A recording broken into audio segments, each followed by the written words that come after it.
Welcome to the Stay Hot podcast. I am your host, Patrick Kelch, and I told you all I would go live once we got another commitment, and that we did.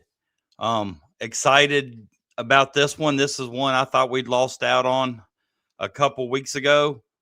Didn't really hear a whole lot. Then he took a visit.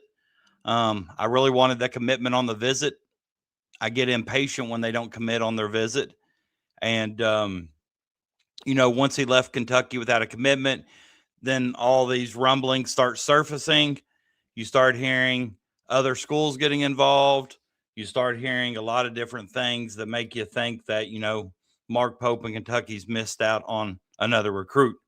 But that's not the case. And before we get going, please like and subscribe. We have, I think I'm approximately 42 subscribers from 500. So 42 from 500, and that'll reach another goal of mine, another milestone kind of checked off my list here. Never dreamed I'd ever get 150, let alone 458. So, Holly says, come on, y'all hop in the chat. I agree with Holly. It makes everything a lot better when we got a lot of discussion going on. But Holly, that could be my fault. I started a little early due to excitement. I told everybody it was kind of starting at 10 p.m. I started about 3 minutes early. Actually, I put down 9:55 as the start time. So they haven't missed anything but the intro. The intro was basically just a lot of Alex Wilkins highlights. And, if you've been on Twitter all day, or you've been on YouTube, or you've been anywhere in the Big Blue Nation, then that you've seen his highlights. But we're going to kind of delve in a little bit deeper tonight and just talk about some of the things that, Alex Wilkins is going to bring to the Big Blue Nation. And, how cool is it? If you're all on Twitter, you all see Cody Feger.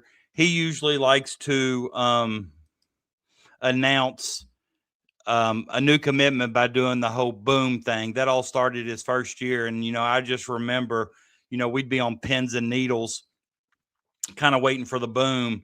And, it started today. After we didn't get one last night, I really expected to get a commitment last night.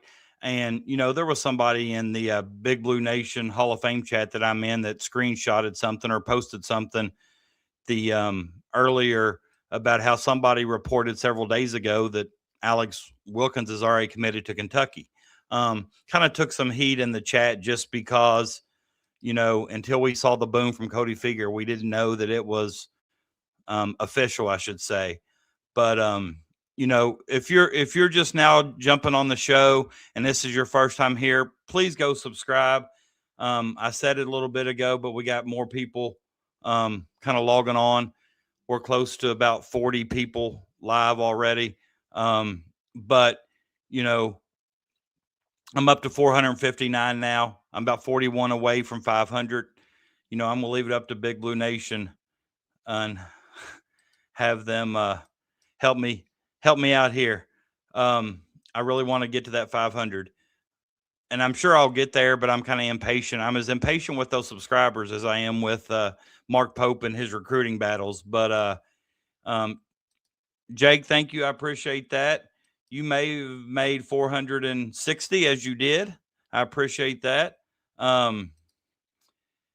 Nathan, good friend of mine, says PK stays on the Big Blue Nation dark web.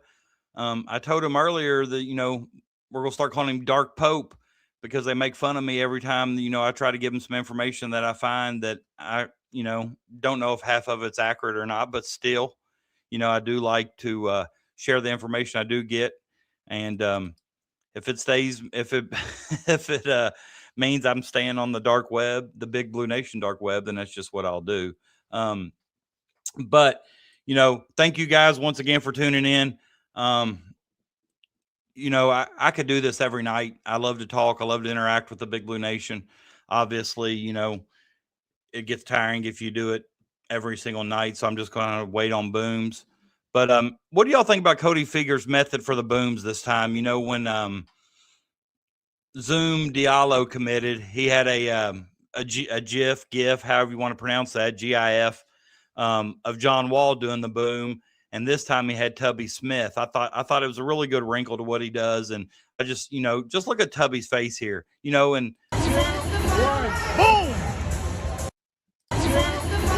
Boom. He kind of he kind of throws that boom at you. He kind of gets his head, neck involved, and kind of throws that boom at you.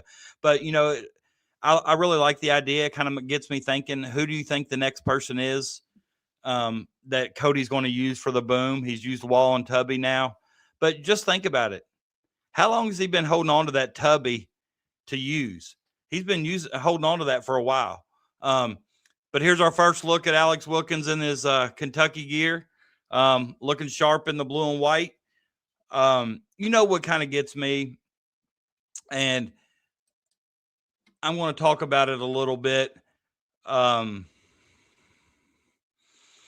But a lot of Big Blue Nation, we've talked about the toxicity of a small percentage of our fan base. But what gets me is, everybody's online every single day. That, we're waiting for Mark Pope to make a commitment, waiting for him to get a commitment, waiting for Freeman, waiting for Wilkins, waiting for Rancic, waiting for whoever to commit to Kentucky.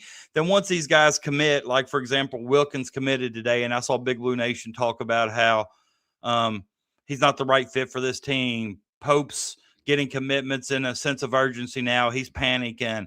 You can't have it both ways. You can't have it both ways. And that's one of the frustrating parts about our fan base. But I'm going to talk about Alex Wilkins. I saw somebody mention Freeman, and if we thought he'd be the next domino to fall, I'll tell you what I know about that right now. I'm almost as fed up with Freeman's games as I am with Stokes. Freeman kind of acted like, it was a done deal to Kentucky after his visit. You hear all the people reporting that Freeman's, going to Kentucky. He's a lock to Kentucky. He's going to check out Kentucky on his visit and look for a signing or look for a commitment that day or the next day. And there was evil people reporting Freeman's going to commit by 1 p.m. the next day. Then he doesn't commit. Well, 1 p.m. West Coast time. Freeman doesn't commit. And not only does he not commit, it's rumored that he's also taking other visits and, checking out others. And I know it's a big decision to make. I know there's a lot of money involved. I know if you're in it for the money, you're going to check around different fan bases or different programs to see who's going to offer you the most NIL money. But, Matt Jones put this out a little bit earlier. And like I've told you all before, you can like or hate Matt Jones. I'm not putting his tweets or whatever on the screen to force you to like him or not like him. But I do think Matt Jones has insiders that are close to the program. I told you all that I would never, ever act like a insider. If I don't know something, I'll tell you I don't know something. There's a lot of stuff I don't know, but I believe when Matt Jones puts this out here attached to his name, he knows this. Like, he's been told this. But I want to see how you all interpret this. It says, Kentucky will have, absent a major change, either Freeman or Rancic by tomorrow. Still think UK needs to find another shooter and another big.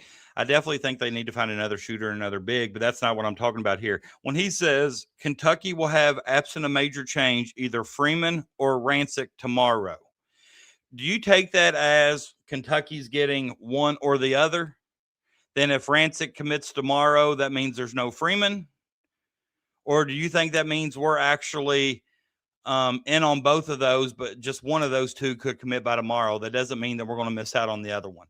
See, when I first read that, I read it as if Freeman commits tomorrow, we're probably out on Rancic. If Rancic commits tomorrow, we're probably out on Freeman.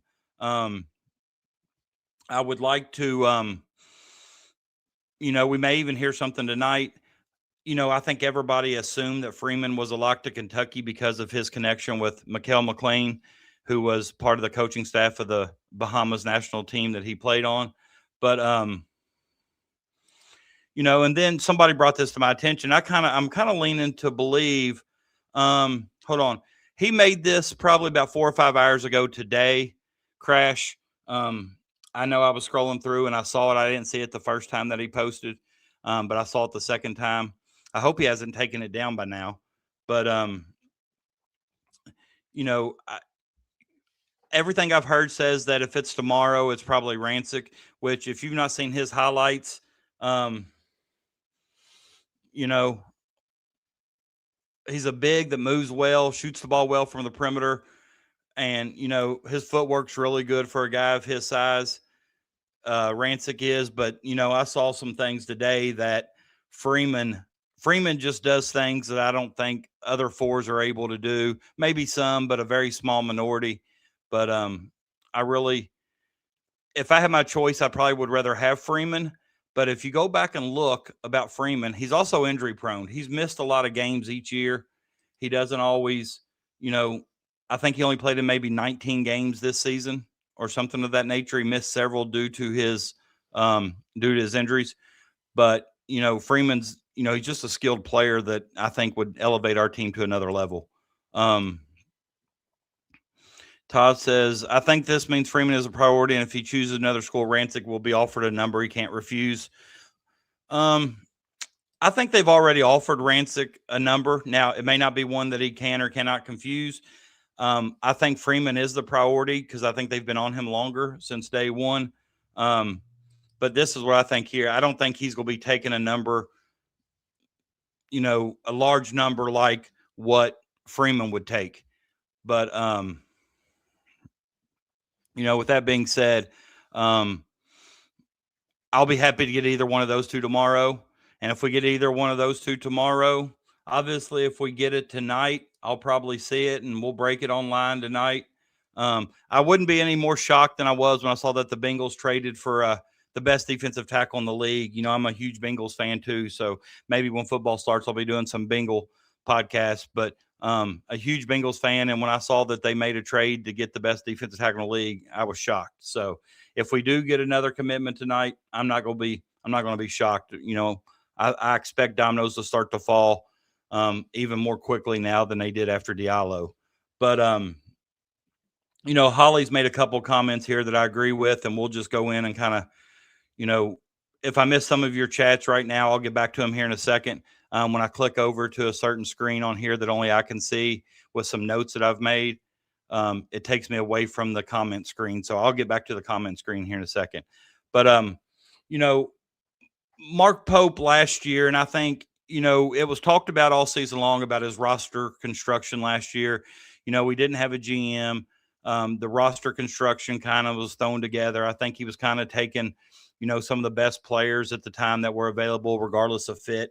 And I think that's what Keegan Brown was hired to do is, you know, look at the player, look at their fit, look at their value.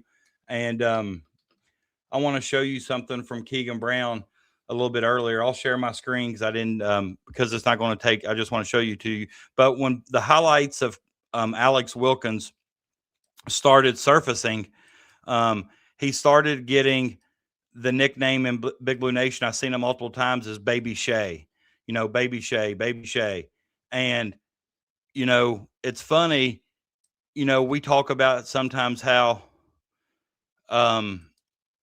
players or coaches, whatever, don't necessarily see everything we do. But it was kind of a nickname of Baby Shay, kind of just in our fan base. And Keegan Brown, after the Alex Wilkins commitment, Keegan Brown posts this GIF of Shea Alexander. So I kind of thought that was cool. I saw every coaching staff, every coaching member, except I didn't see Mark Pope, but I know Mikel McLean made a comment or made a post about his commitment. And, you know, Cody Figure made the Tubby Smith boom. And then, you know, Keegan Brown, who was hired to put the best fit with the best value in our roster construction, kind of gave the Shea Gilgeous-Alexander there. So Baby Shay, I kind of like that. And I kind of like the tweet from Keegan Brown and, you know, him getting active and involved in it as well. But one of the things that, you know, people are forgetting, you know, like I've seen already Big Blue Nation say, why are we taking all these 4 stars? Why aren't we getting the 5 stars? Why aren't we 4 stars? You know, and I've said this before on the show. Shea Gilgeous-Alexander was a 4-star out of high school. Tyler Hero was a 4-star out of high school. There were a lot of 4-stars that Kentucky had got. And, of course, that was with Calipari, and his player development was, pretty solid. He took a lot of 4-stars and made them first-round draft picks. So, but, with the roster construction and management from last year, the one thing it was quick to us this season that Mark Pope didn't do a very good job of his roster construction last year. And that was the one thing that we kind of hoped we wouldn't see. Well, when we started noticing it was when Jalen Lowe went down with a shoulder injury. He missed a lot of games. We didn't really have a backup point guard. We didn't really have anybody that come in and run the offense, handle the ball. We had to give it to Denzel Aberdeen, which is kind of unfair to him. And I've said this before. I think he did as good a job as any and running that spot, although he wasn't comfortable with that position, but he still ran it. And I think he did a good job being thrown in a position that's not his primary position. But Mark Pope has made it I'm not going to say priority, but he's made it a priority this year to not have that same problem or the same issues. We know Zoom is a ball dominant point guard, and Wilkins also played the point for Furman last year. And, there's already people out there talking about, well, this isn't the right fit. This wasn't, Mark Pope's doing the same things he did last year. He's just throwing pieces together because both of these guys, Zoom and Wilkins are point guards. And however, Wilkins is going to play the 2 some at Kentucky. But if Zoom were to be in foul trouble or need a breather, it's comfortable knowing that we have somebody else who's played the position. And, just to talk about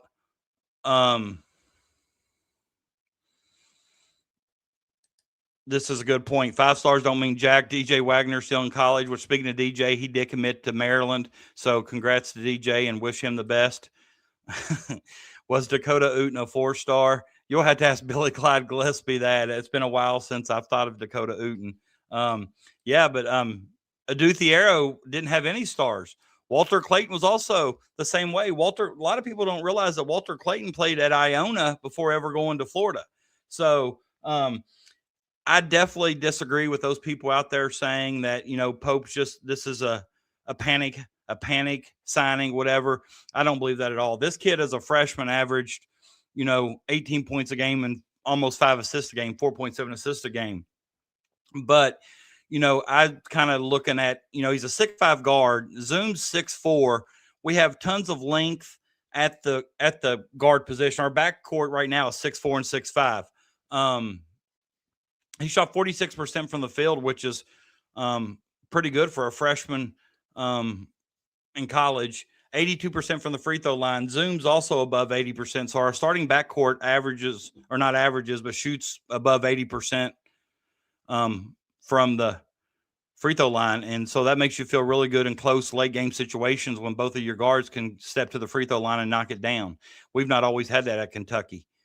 And he shot 33% from 3, which, I know people are saying, well, he can't shoot. Shooting is one of his weaknesses. 33% as a freshman isn't bad. But I thought I'd put together a scouting report, what I've just watched and learned. So one of his strengths is I think this kid has unlimited potential. He's coming as a sophomore to Kentucky after a full season under his belt, 18 points a game, 5 assists. But, when I start thinking about his unlimited potential, I went to the first round game of the NCAA tournament. He played against UConn. Now, mind you, just think of the success UConn's had. It's just totally like they were the national runner-ups this year. And let me see if I can find –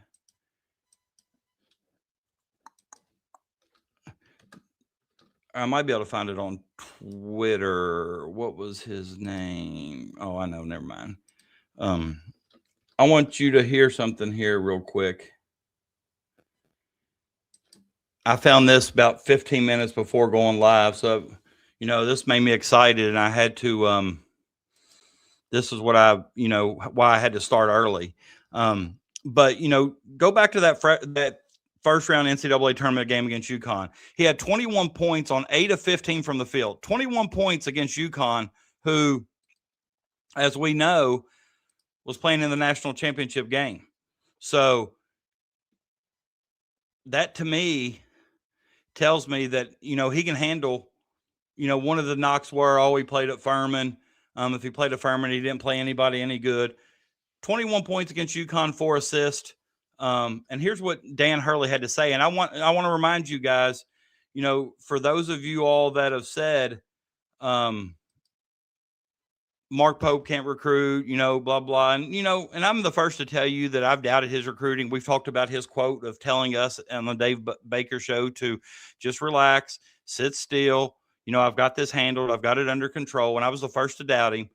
But, let me read you a list of teams that have contacted Alex Wilkins: Alabama, UConn, Syracuse, Houston, Xavier, Baylor, Creighton, Providence, who we've seen make a few splashes in the portal already, Texas, SMU, Kentucky, Miami, Arkansas, Kansas, Ole Miss, Illinois, a Final Four team, Seton Hall, Vanderbilt.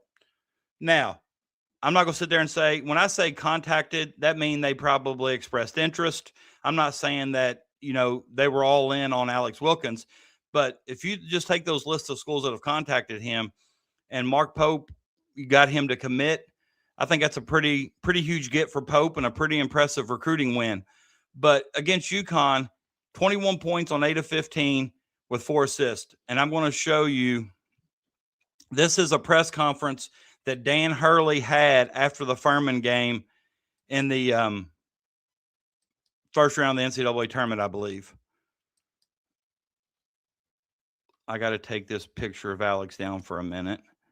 Let me get the screen bigger for you.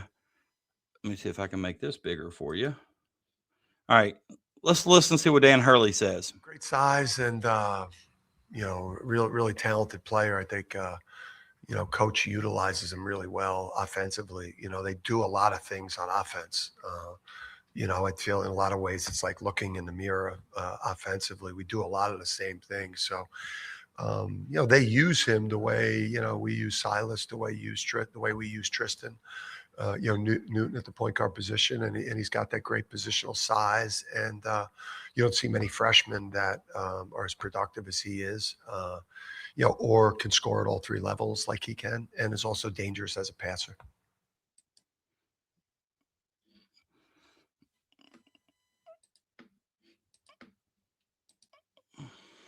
All right, coming from somebody like Dan Hurley, who I'll be the first to tell you, doesn't always seem like the most approachable person or a guy that just hands out compliments left and right.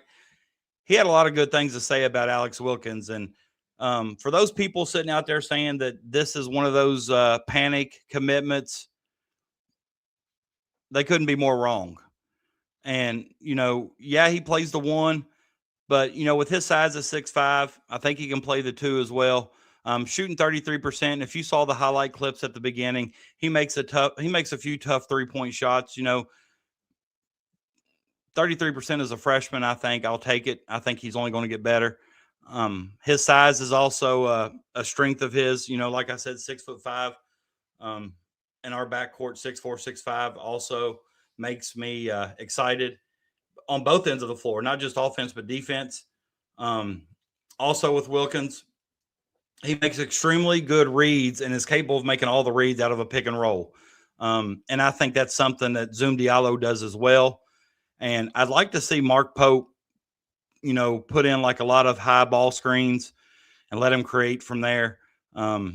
He does really well in the high ball screen situations that I watched on film. I watched some film of him, and his ability to read and pass out of the pick and roll reminded me a lot of the same clips I watched of Zoom Diallo, how come off that screen, get that defender behind you, and you get into the lane. And if you make the help defender commit, you lob it up to the top. If not, you got a little floater. And he's able to make those reads and also make the plays. Just super long and athletic. He reminds me a lot of Cam Williams, not just looks, but just his size. So I'm very excited about Alex Wilkins. Some of his weaknesses, I think he does need to get stronger for the SEC. I think he could be an impact defender. I'm not saying he plays bad defense, but I think with his length and size at that position, I think he could be a nightmare on the defensive end, which, defenses, I think, is an area to improve for almost everybody. His shooting consistency also needs to improve. But I think the one area, and I think this will determine how Pope utilizes him, looking up, I think he had like a 19% usage rate with the ball in his hands. But he turned the ball over 3.8 times a game. And I'm not saying that's a bad number as a point guard. I mean, still he had 5 assists a game, 4 turnovers. So his ratio is still above 1. I think you want it a little bit higher if you're going to be a primary ball handler. So I do want him to get a little bit better with the ball in his hands as far as taking care of the ball. But I think right now they're looking to play him at the 2. I think Zoom is going to be their primary point guard. I know Pope didn't pay him big money for him to come and play off the ball. So, I'm extremely excited about the intangibles that Alex Wilkins has. I'm pretty excited about all that. Just watching his film, really, I'm not going to lie, just watching the film really got me excited for this kid. I wanted him, but now I explain, I kind of reinforces why I wanted him, I should say. Yeah, I know Alabama and Kansas got on him late. But also I know that UConn did as well. So to beat out programs, Alabama, Kansas, and UConn, that's a recruiting win for Pope. I don't care how you look at it. Oh, yeah, he drove around Caravan. I mean, he was really the only player that looked like he belonged in that NCAA tournament game against UConn. And I think his first half was unbelievable. Kept him in the game, and Furman hung around for a long time. Holly says he can finish through contact. Holly, I'm a head varsity girls basketball coach. I don't know where you live, if you have any coaching experience, but you're putting together a pretty accurate scouting report for us. So message me if you want a coaching job. I might have some space for you. But no, Holly's doing the good work. I'm not going to say that if we'd made the right reads, we may have won that game. I definitely think that game would have been a lot closer. I'm not so sure that Kentucky was ever in that game from the start. Holly, don't sell yourself short. Don't say that somebody else. You're supposed, all this stuff. But I'm really excited about Wilkins. I think his shot, 33%. I think it's got room to get better. I think if he knows that's a weakness, that's what he's going to be working on. But you can also do some things with him as the 2, with pick and rolls from the wing or wherever. It doesn't have to be a pick and roll up top. And with a lot of the different actions that colleges run now, whether it be the Zoom that Kentucky runs a lot of, or, there's a lot of ball screen actions, ball screen continuity. I know Gonzaga runs a really good ball screen continuity. So, I mean, you can run ball screens from pretty much anywhere. A lot of the ball screens are being set on the side with the roller, either pick and roll into the, short corner or whatever. I just think that, they can do a lot of stuff with him. And when you got skill to put the ball in the basket like he does, I think it makes you a lot more versatile and flexible. And it really gives Alex Wilkins, I should say, gives Alex Wilkins a chance to showcase some of his skills and continue to develop. But, one of those people that we talk about quite a bit, just no matter what happens, 2 weeks ago when Kentucky didn't have a commitment, this guy was on Kentucky, on Pope. Then once they get a commitment, it's like, oh, well, he's a good player, but I'm not so sure he fits. And not too many. Oh, crap. Hold on. Alex Wilkins like I do. And, the first thing you say here is, you see Jeff Goodman on the field of 68. It's obvious that I don't think Goodman is a fan of Kentucky. I think Goodman puts a lot of things out on Twitter and other social media to kind of get clickbait for, his channel or his or his site or whatever. I think he probably is monetized through Twitter, to where a lot of his monetizations probably come through, different people clicking his links, different people clicking his slides, or clicking his sites, clicking his links, that thing. But I'm just going to be honest with you. I do believe that a lot of the stuff he does is rage baiting and just trying to get Big Blue Nation fired up. But here's about I don't know, maybe a minute and a half of Jeff Goodman talking about Alex Wilkins. And of course, nobody knows Alex Wilkins as good as Jeff Goodman does. Alex Wilkins doesn't even know Jeff Goodman. Alex Wilkins don't even know Alex Wilkins as good as Jeff Goodman. Just listen to him here. He fires me up. I'm not going to lie. Not too many people know Alex Wilkins like I do. And I'm not saying I know him great, but I went to practice before the season, saw the season opener, have watched him closely throughout the season because he is a Boston kid that I fell in love with in the preseason. 6'5", everybody's 6'5", athletic, can get to the basket, electric player, fun to watch. That's the positive. His numbers were really, really good. But the part that worries me a little bit is the fit, number one, was Zoom Diallo. Neither one are great shooters. They're probably going to try to play Alex at the 2, like more of the 2. Like maybe, you remember the John Wall, Eric Bledsoe deal? Maybe Mark Pope envisions a little bit of that. I don't think they're John Wall and Eric Bledsoe.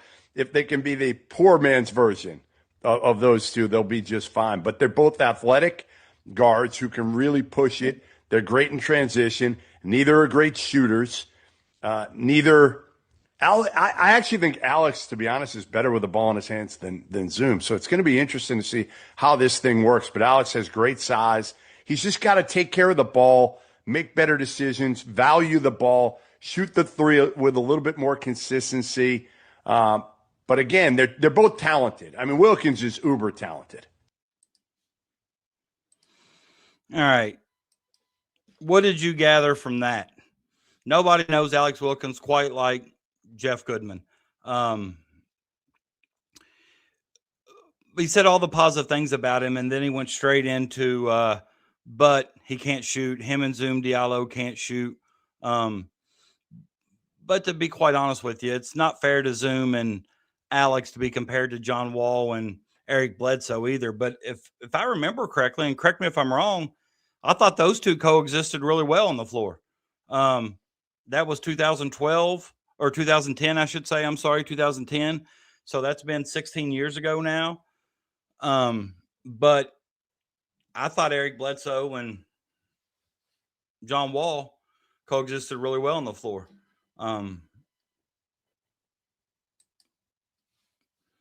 It says he does use Kentucky for clicks, though. I'm not so sure if he's talking about Aaron Torres, if he's talking about Jeff Goodman.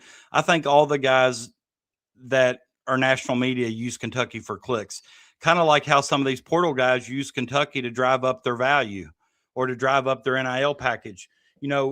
Very few schools still move the needle. And when it comes to attention, when it comes to media, I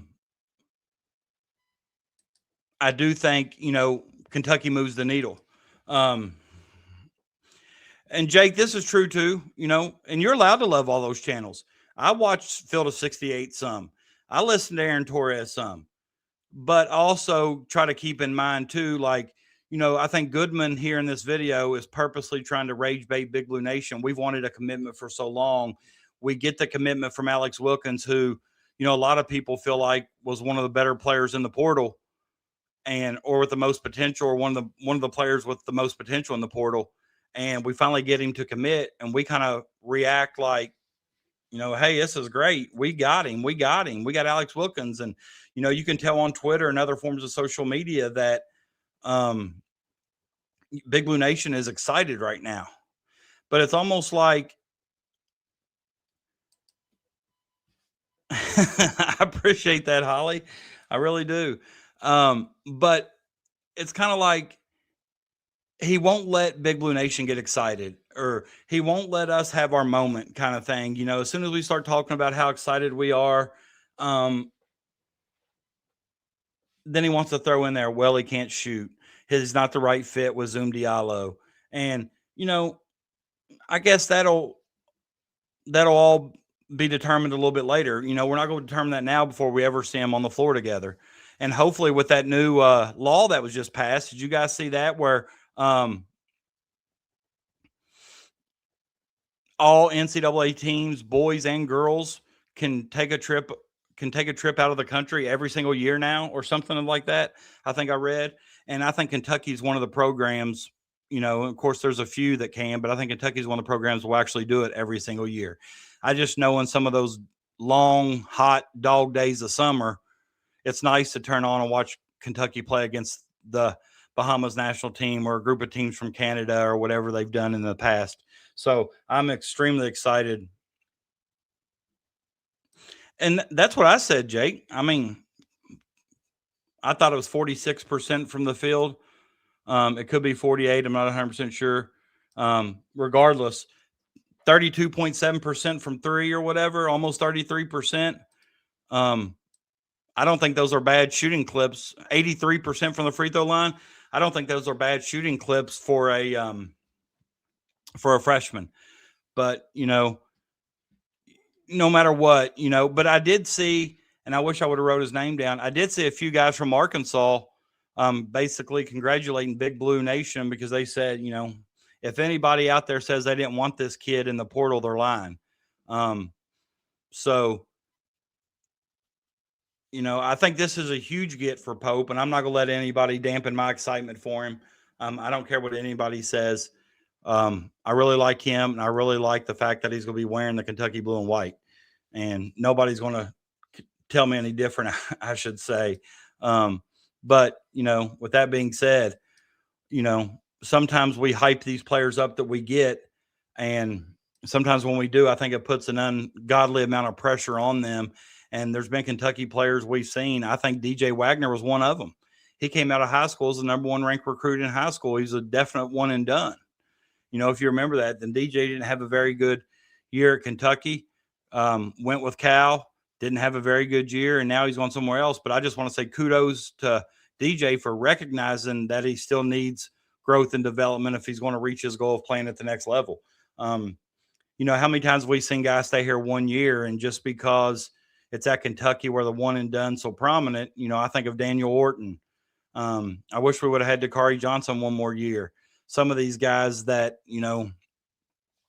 and I know some of them stayed more than a year, but I'm just saying that I think some of them rushed to the NBA, and that's one of the good things about the portal. One of the good things about the portal is some of these guys are making more money than what a second round pick makes in the NBA. And I think that gives them an incentive to stay another year. But,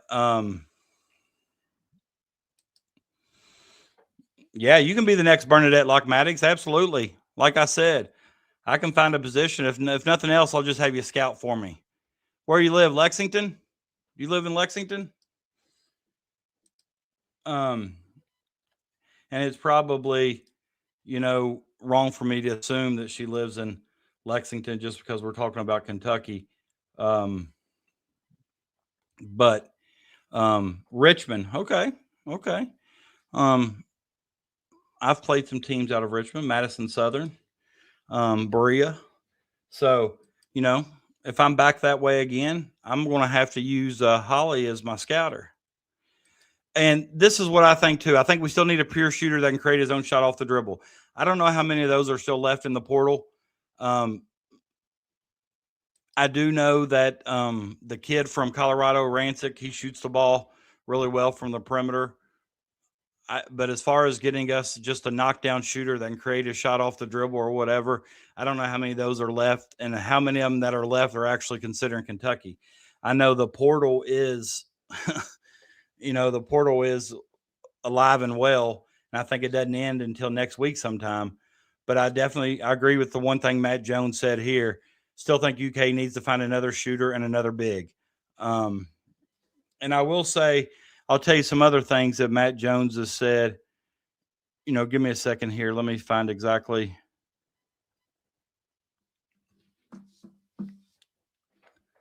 Got to go to Polachek. If y'all Jacob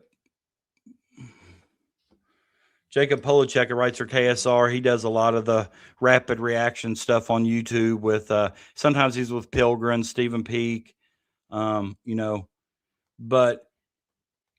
Matt Jones has said multiple days in a row now that he expects Kentucky to land either one or two international players. He hadn't really said who. He hasn't really given any more insight than that. But, I'll show you I'll show you one of the international players that, Kentucky's been on, and we'll talk about him. But speaking of Matt Jones, says in the past 4 seasons, there have been 6 All-Americans that have transferred from a mid-major. Yeah, he also said, I think there's been 20 first-team All-Americans. 10 of them have stayed at the same school all 4 years. 6 of them have been from the mid-major, and then 4 of them are from high school, I believe. So, a lot of these guys are at mid-majors because they weren't recruited heavily, and then they stay a year or so, and they show that they can play. But, I definitely agree with, we definitely need a shooter. We definitely need another big, and Matt Jones, like I said, he's talked about, recruiting internationally. And, this is from Jacob Polachek. I said last week his nickname is Jacob Paycheck. You may hear me say that sometimes because the paycheck's a lot easier to say. But, this guy is one of the UK basketball writers for KSR. Has a lot of sources. A lot of stuff he posts, I believe, is accurate. He was talking about today after the Wilkins, just how, on the phone all day long, a lot of different people. But this kid here, he can't think of his name. I'll find it for you here in a minute. I think he posted his name on another.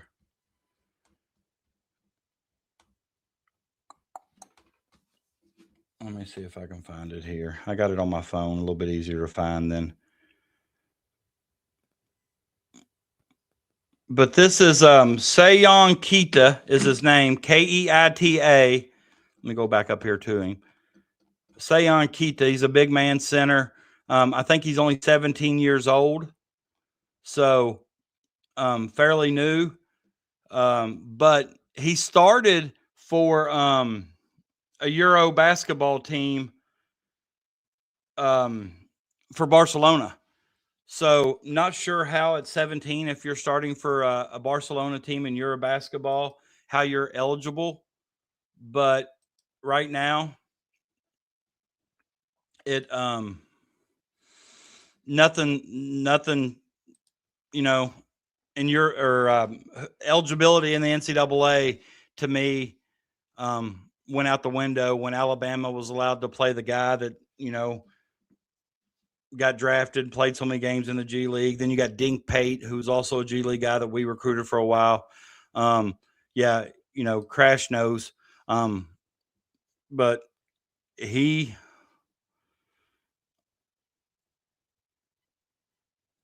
oh man, it's uncanny how Holly and Crash seem like they're both typing the same stuff. I think they're both in the same house on their phone telling each other what to type.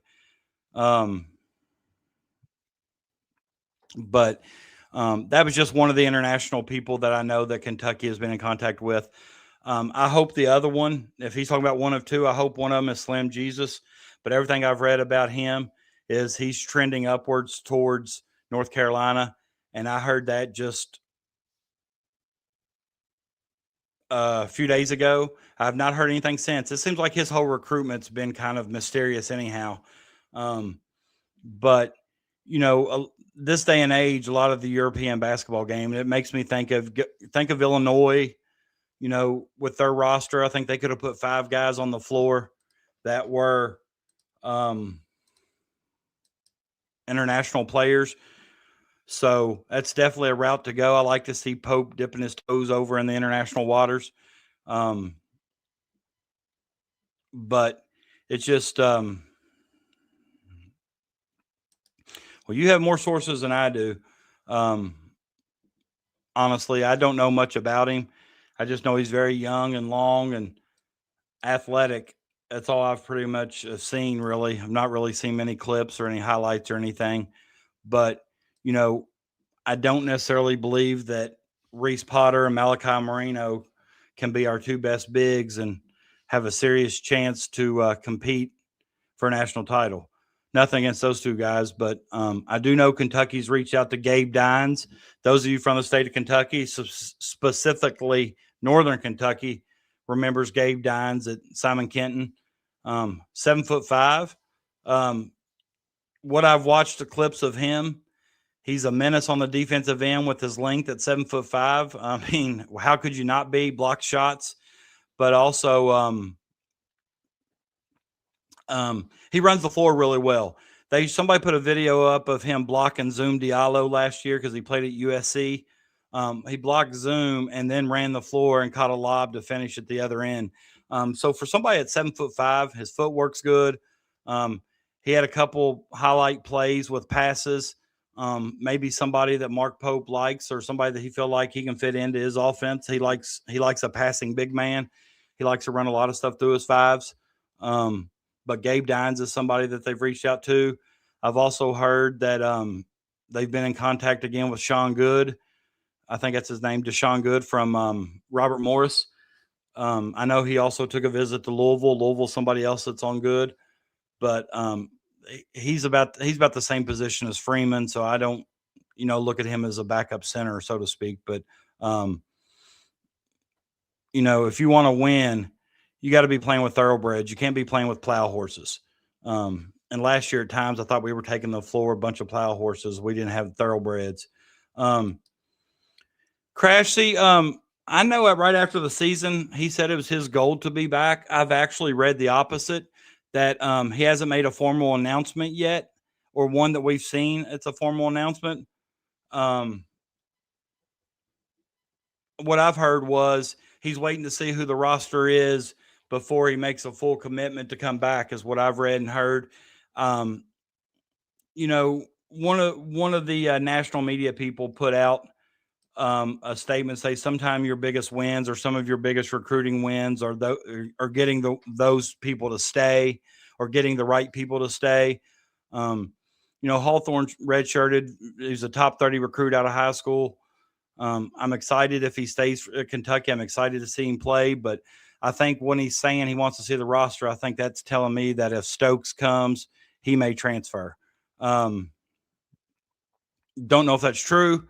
That's just what I've read, and that's what a lot of the scuttlebutt has said. And usually in the recruiting world, when there's some kind of smoke, there's fire. And I hope you're right. Like I said, your sources are, you actually have sources. I don't. I get some information sent to me sometimes and don't know whether it's true or not. So sometimes I don't even say it. I've heard multiple people say that, a lot of his decision on coming back will have to do with the roster makeup. And I'm assuming that means at his position. I know Cam plays that position, or I'm looking at the 3, I guess.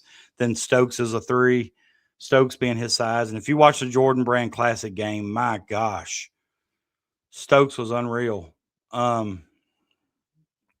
So, and I think I said this on the last stream, speaking of centers and big men, backup centers were going for like $5 million. I'm not so sure we're going to have $5 million.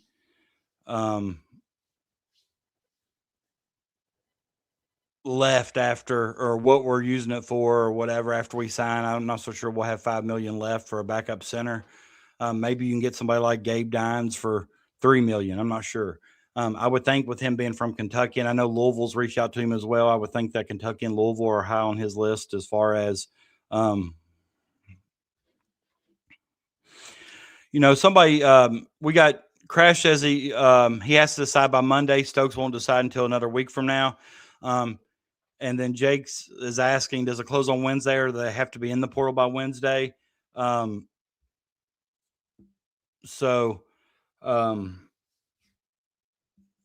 I knew it was next week. I didn't know for sure what date, but I thought for sure it was next week. But I'll be honest with you. I hope we get to keep Hawthorne. But if it comes down between Hawthorne or Stokes after watching the Jordan Brand Classic and even before that, it's got to be Stokes. Okay, it's the 21st. So, yeah, it'll be Tuesday is the 21st. Today's the 18th, so tomorrow's the 19th. That means Monday's the 20th, Tuesday's the 21st. But Holly, with some insight here, I saw Loyal BBN on the other night, but I didn't get a chance to, tune in. He's one of the guys I like. I really do like him. I follow him on Twitter. He says Cam's dad was on, said he'd be playing the 2 and 3. And I kind of see him at the 2 as well. He shoots the ball well enough to be the 2. And I thought his shot really came on at the end of the year. But if he plays the 2, that means Wilkins is probably not going to start. And I think he has starter skill level. If he plays a 3, if Cam starts at the 3, that probably means we didn't get Stokes. So, I know Cam played the 4 some this year, and I thought at the 4 on the offensive end he was I thought he was a mismatch for a lot of 4s on the offensive end. And I mean, he fought and I think got him in foul trouble a lot on the defensive end. But yeah, I knew he was waiting on Colin before he decided, so that probably tells you he thinks he's playing the 2. But do you think Kentucky paid big money for Alex Wilkins for him to sit the bench? You think Cam's going to be okay coming off the bench?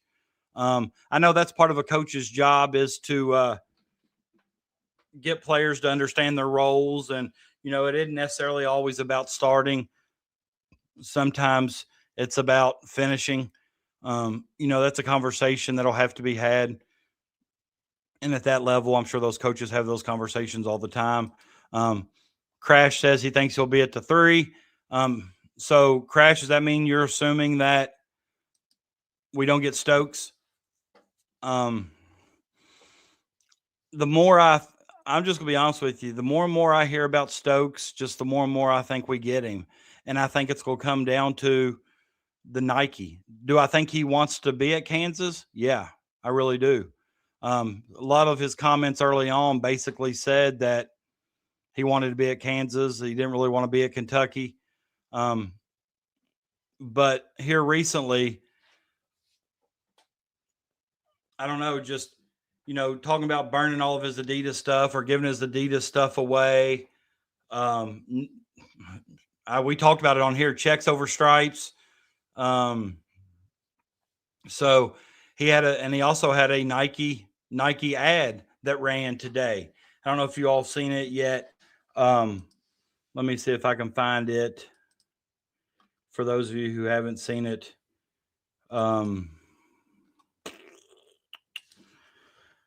Tyron Stokes Nike ad. But, did you all watch Stokes in the Jordan Brand Classic? Could you all fight through that ridiculous lighting? I don't know what they were pulling there. I don't know what in the hell was going on there. But that lighting at the Jordan Brand Classic game last night I watched it on YouTube. It was terrible. I searched Tyron Stokes Nike ad, and I'm not really seeing anything. But he basically was in ad. No, I thought maybe. It was basically a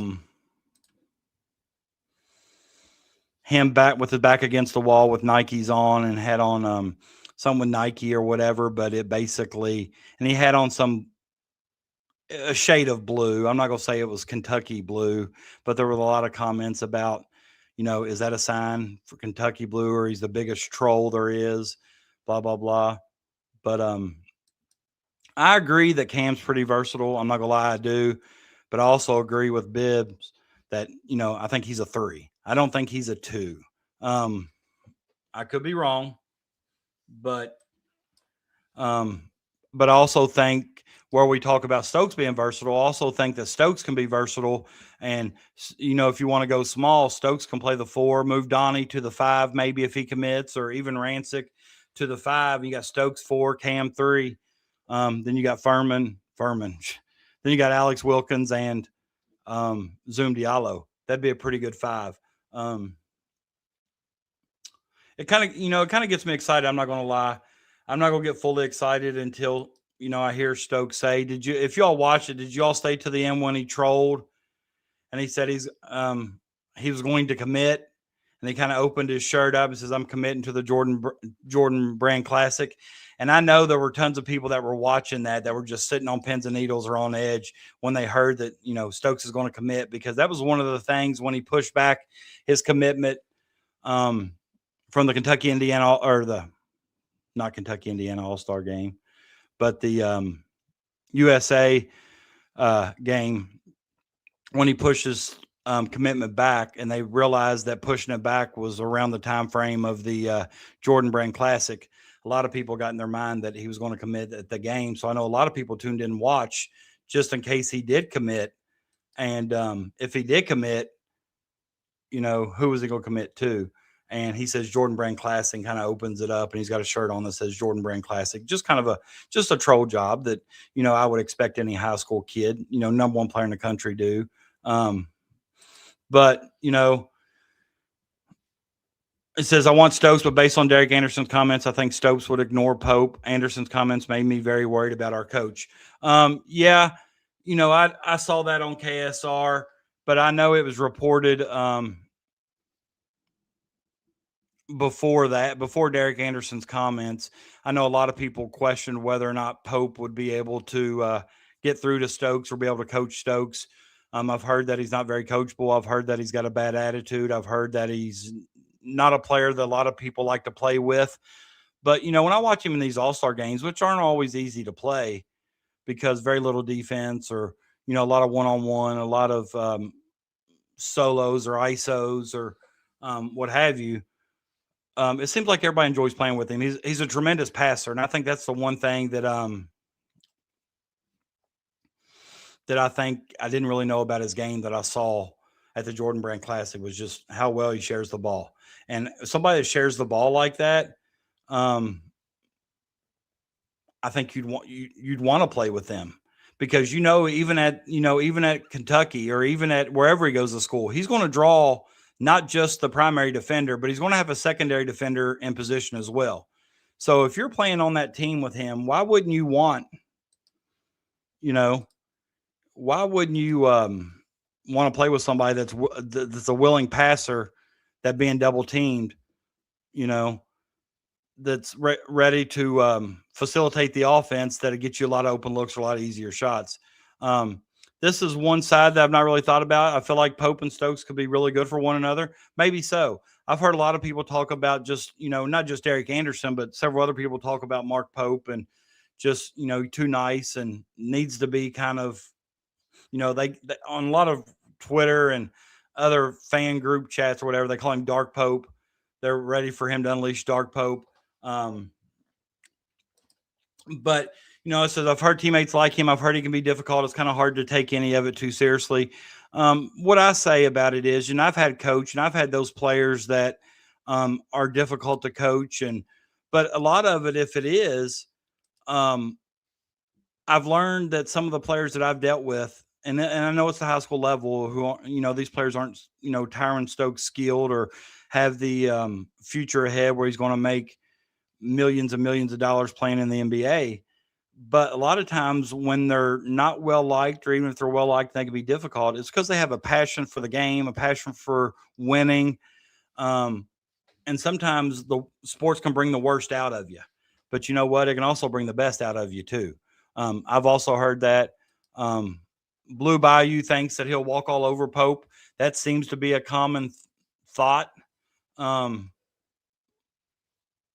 seems to be a common thought of a lot of people who know Tyron Stokes, that he'll walk all over Pope. I would hope that Pope, being the head coach of a university like Kentucky, wouldn't allow that to happen. But, when you got the best player in the country on your on your team, sometimes you'll let them get away with things, and it sends the wrong message to everybody else.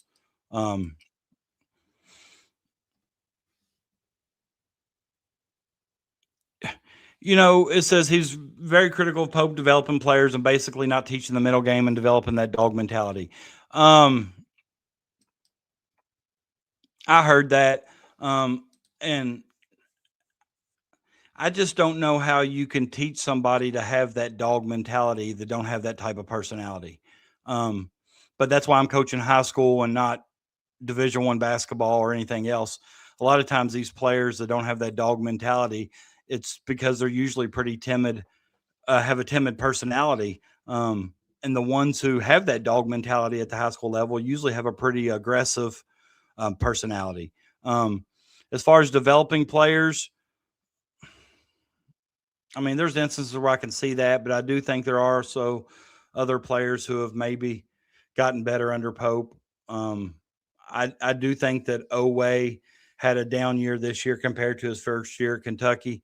But I think also at the collegiate Division I level, a lot of these guys get better in the gym by themselves, and they got to be gym rats, love the game, but also do think the coaching staff has to put some work in developing as well.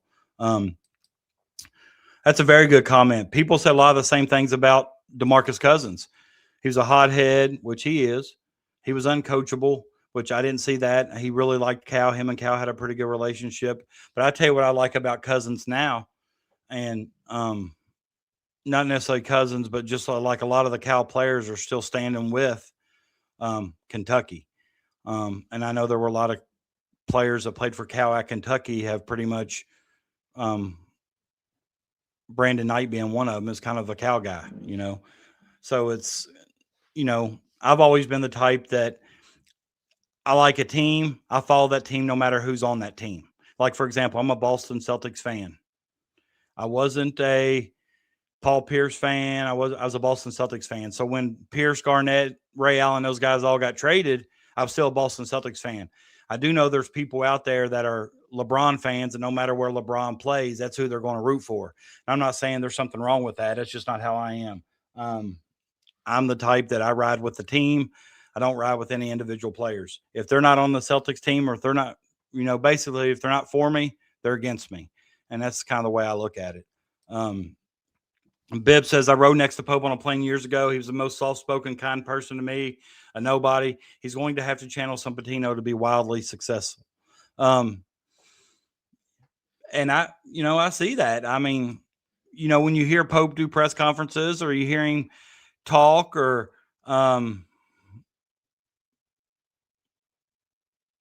you get the vibe or kind of the thoughts go through your mind that, hey, this guy's just a good, genuine guy. It kind of reminds me a lot of Tubby Smith as far as how good of a guy and genuine he is. But you all know Tubby like I do. He give you that stare. That probably scared you more than if he screamed and yelled at you. Another good point. Calipari was Italian. There wasn't nobody gonna walk all over him. You're right. Cousins wasn't. Nobody was. But it's just, I like Mark Pope. I want Mark Pope to be successful at Kentucky, but there's just things that, some red flags that pop up that make you think, I guess, different things that kind of happen to make you think, does he have what it takes to be successful at Kentucky? And, one of the things is, with all the resources you have, you got to be able to recruit and close and lock people up. And I know we beat out several big brands, good schools, blue bloods for Wilkins, but we got to be able to lock down Freeman. I want us to lock down Rancic. And this is 100% right. I definitely believe Oway had the dog in him, but Oway benefited a lot his first year from a lot of the open lanes that were created by, like, a Kobe Brea being on the wing. When you have shooters on the wing that can spread the defense, spread the floor, it creates a lot of driving lanes for people like Oway to get to the basket.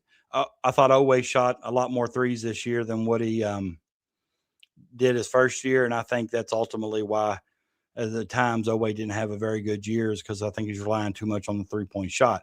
But with all the help defense, there wasn't as many driving lanes because Kentucky didn't have the shooters to spread the floor on offense.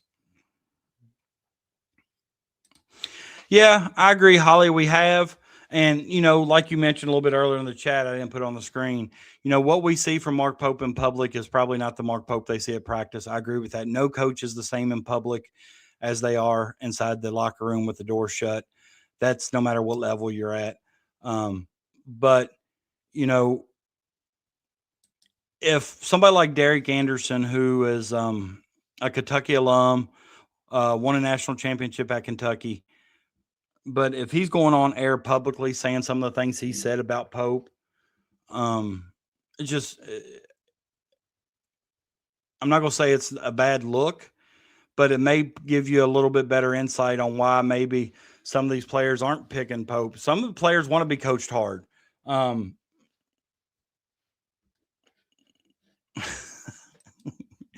remember that, but I'd forgotten about it. Tubby said to Kalena Azabuki, "You look like Tarzan, but you play like Jane." Oh, that's funny. That's funny. Yeah, and this is kind of what I see. Like, he gets on him, he yells at him, but then I think he feels bad about it. But, he's coaching at Kentucky. I was glad he had the opportunity. I hope he has such a successful year this year that Kentucky decides to keep him, because I really do want him to be successful. I really do. I know there's a lot of people out there that's hard on him. Like I said, especially those types of fans that are on him about getting commitments, and when he does get a commitment, then they bash him for getting somebody that can't shoot, or somebody that only shoots 33%, or, oh, he played at Furman, he's not the right fit. If that's the kind of fan you are, then no matter who coaches, they're in a no-win situation with you. There's nothing you can do. Nothing you can do about it. But I know that Holly likes Brandon Ramsey. She talked about like him being one of the guys that she trusts. He has a good tweet here. It's about 31 minutes ago. If you want to check it out on Twitter, he says, "I'm not sure what someone associated with Kentucky did to upset the national media, but it's clear at this point several talking heads have a grudge against the Cats going into the 26-27 season. Acting like signing two of the best playmakers in the portal is a negative is just trying really hard to be contrarian and get clicks." And it's almost like I think Brandon's listening to our show, because that's exactly what we just said. But Brandon broke it down even farther. Diallo shot 38% on catch and shoot threes. 38%. I'll take that. Wilkins shot 37% on catch and shoot threes. I'll take that. Maybe one or both will actually benefit from playing off the ball a little bit more, which, as a coach, there's been times I've had ball dominant people that I've played off the ball, trying not one to just get them off the ball a little bit to release some pressure, release some stress in their mind, but also trying to develop their game into being an off the ball player and putting them in different situations and positions to be successful. But, kind of like what he said, it does feel like some of the national media, and I know he's talking to Jeff Goodman there, because Goodman on his Field of 68 show was the one that said that, those two can't shoot and they can't thrive together because they're the same type player, both of them ball dominant.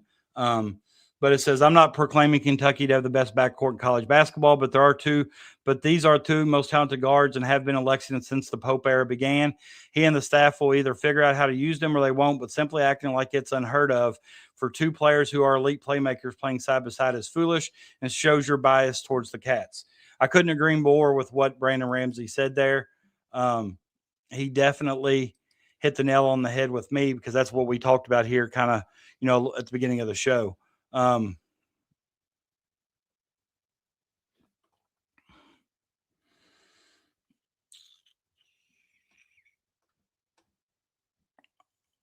it was kind of, I'm going to retweet that from Brandon Ramsey, because I really like what he said there, because I look at that to be true as well. I think people are just rage baiting Big Blue Nation to get clicks for their site or get clicks for their Twitter because they're monetized and they make money based on how many interactions they have with a certain tweet or certain post. So I definitely think that's why, because like I said, I think Kentucky fans still move the needle. They could write things like that about a lot of programs and never get more than 100, 150 people look at it.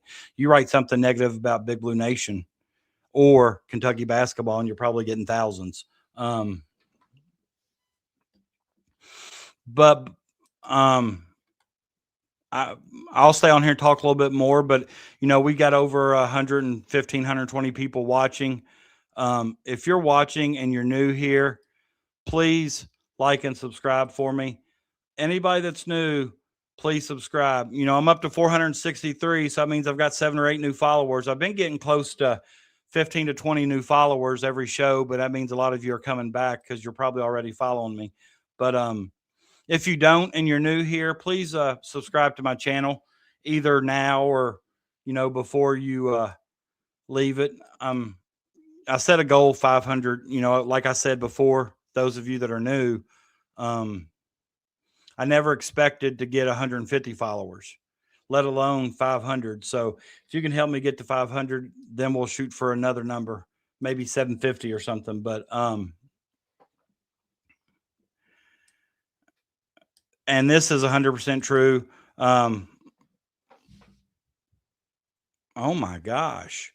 I feel like I just heard a gunshot right outside my house. Blue Bayou says, who gives a crap what Goodman says?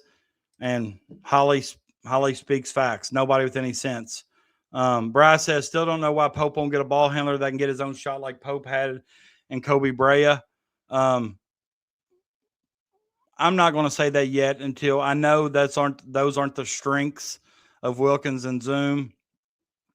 But I'm not going to go out on a limb yet and say that they can't. They can. They just may not make it yet.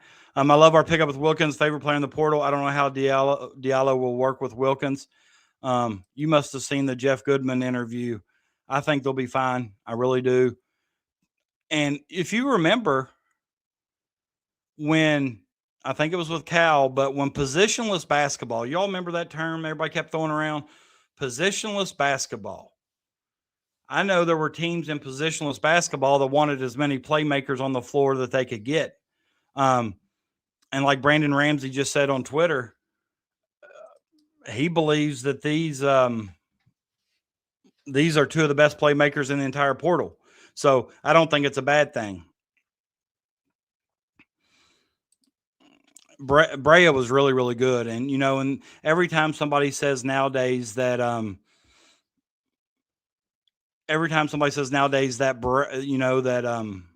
Mark Pope can't recruit, and I talked about this before, are you aware that Mark Pope beat out Duke, Carolina, Kansas for Kobe Brea?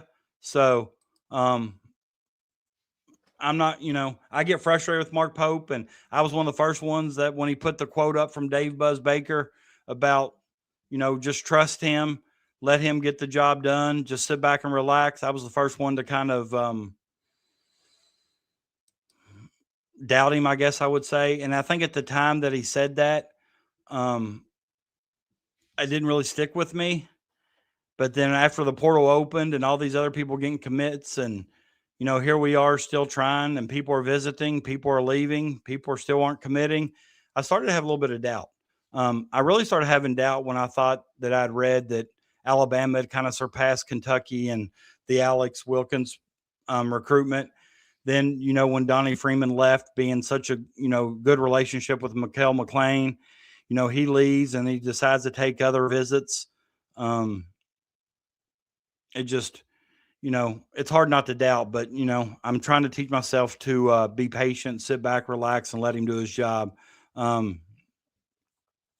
But Bibbs, thank you. I appreciate that. I hope you come back every show. I love the banter in the, you guys make it easy when you're in the chat having all these discussions and we can kind of talk about some of the different comments I read.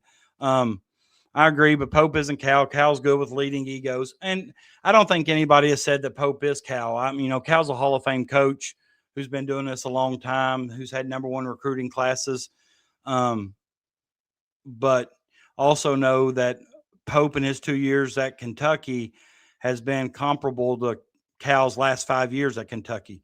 I think we talked about it last show that one of the things that, Cal got complacent, or, when he got that lifetime contract, and not only did he get complacent, I think it's also safe to say that the players that were ranked really high out of high school weren't as good as the players 2010, Wall, Cousins, Bledsoe. Then, in 12, you had Anthony Davis, Michael Kidd-Gilchrist, 15, Carl Anthony Towns, players like that. I just don't think the talent level of the players was as good as what he was getting early on. This is true, and we talked about it, Bibbs. They both read the pick and roll really, really well.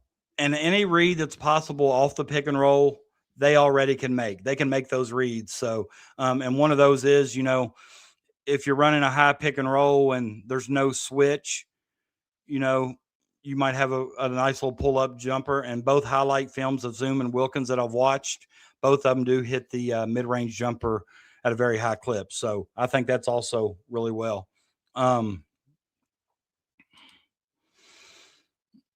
Cal is a recruiter, not a coach. Pope is a better coach, but can't recruit. I'm not going to agree with that statement. Cal's a Hall of Fame coach. I know every decision Cal tried at Kentucky didn't work. I know you all wanted, or I including, when I say I, all, you all, whatever, I'm talking about Big Blue Nation. We didn't agree with a lot of his substitutions or a lot of his starters, or we didn't agree with a lot of his offenses because I think he tried to run the dribble drive a lot, even when they didn't have the makeup for the dribble drive. But I'm not going to sit here and say Cal wasn't a good coach or is not a coach, because I don't agree with that. But, you're entitled to that opinion. You're not the only one that has that opinion. I think that's what I like about this show is I get to see different opinions and versatility of opinions. But I do think the last 5 years Cal was at Kentucky, I think he gave us a lot of reasons to not believe in his coaching, but you can't throw out what he did the first 10 years here either. And he said when he took the job, if you remember what he say, Kentucky's a 10-year job. He stayed about 5 years too long, and kudos for Cal for recognize that and saving the university a lot of money and going elsewhere. Yeah, I agree that they both can get their own shot. I don't know if they're capable of getting their own three and hitting it at a high clip. But here's the thing. If they both know that's a weakness of theirs, they're going to be working on that. And with Wilkins only being a freshman, I don't see him, maybe I'm wrong, but I don't see him being a one and done guy at Kentucky. If he could stay a couple of years, his game's only going to get better. And I did too. I felt confident they were going to get him, but it's just one of those things that you almost talk yourself out of it when it doesn't happen on your time frame. You got to, sometimes I forget that these kids are 19, 20 years old. It ain't going to happen on my time frame. It happens on their time frame. And I do admit that, if I was in their shoes, I would probably take as many visits as I could to see who was going to offer me the best deal, the best money, and let that dictate what school I was going to attend. But me being a Kentucky fan, and I saw that it was huge for Kentucky to get Stokes on campus for a visit. They got Wilkins on campus for a visit. They got Rancic, Zoom. I know Rob Wright, and I've talked about this, and I don't want to spend much time on Rob Wright just because, I was very frustrated. I thought he used Kentucky, kind of like how I think the national media uses Kentucky for clicks. I think Rob Wright generally came to a visit on Kentucky with no intentions of ever signing with Kentucky, regardless of what you heard or read about how close he was to committing. I don't think he ever had any intentions. I think he came to Kentucky to get an offer to go back to BYU and say, hey, here's what they're giving me. You match that, and I'm staying here. And I think he did it to drive up his value. And I'm upset he didn't choose Kentucky, but I'm very happy with the two we got. So, so long, Rob Wright III. Best wishes, and I hope we get you in the first round of the NCAA tournament when we put you and Connell and Chandler both out. And this is true. They've talked about this a lot a lot of Kentucky's X's and O's left when Robick did, or Robick quit coaching. But Bibbs, did he stop getting the elite of the elite, or were there not very many elites? I know we did stop getting some, but I don't think the depth of those classes were what they used to be either. Right.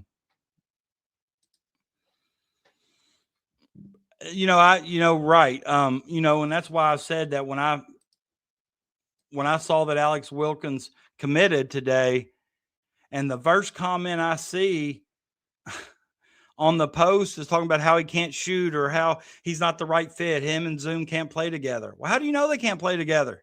You've not seen them on the floor at the same time. It's just crazy to me how somebody can go on and say that, and how they're negative because Pope hasn't got any commitments. Then once he does can get one, they're negative about who it is, what their skill set is, can they play with another player? It's like, man, do you know how to be happy? Do you know how to be excited? I mean, is everything in your life this doom and gloom? Come on, man. Sit back, relax, and enjoy it. If one thing out of all these comments is true,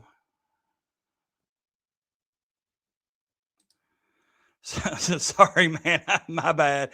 I promise I'll stay situated. That's my fault. Sorry for being a distraction. Appreciate it for calling that out. I don't mind being called out when I need it. But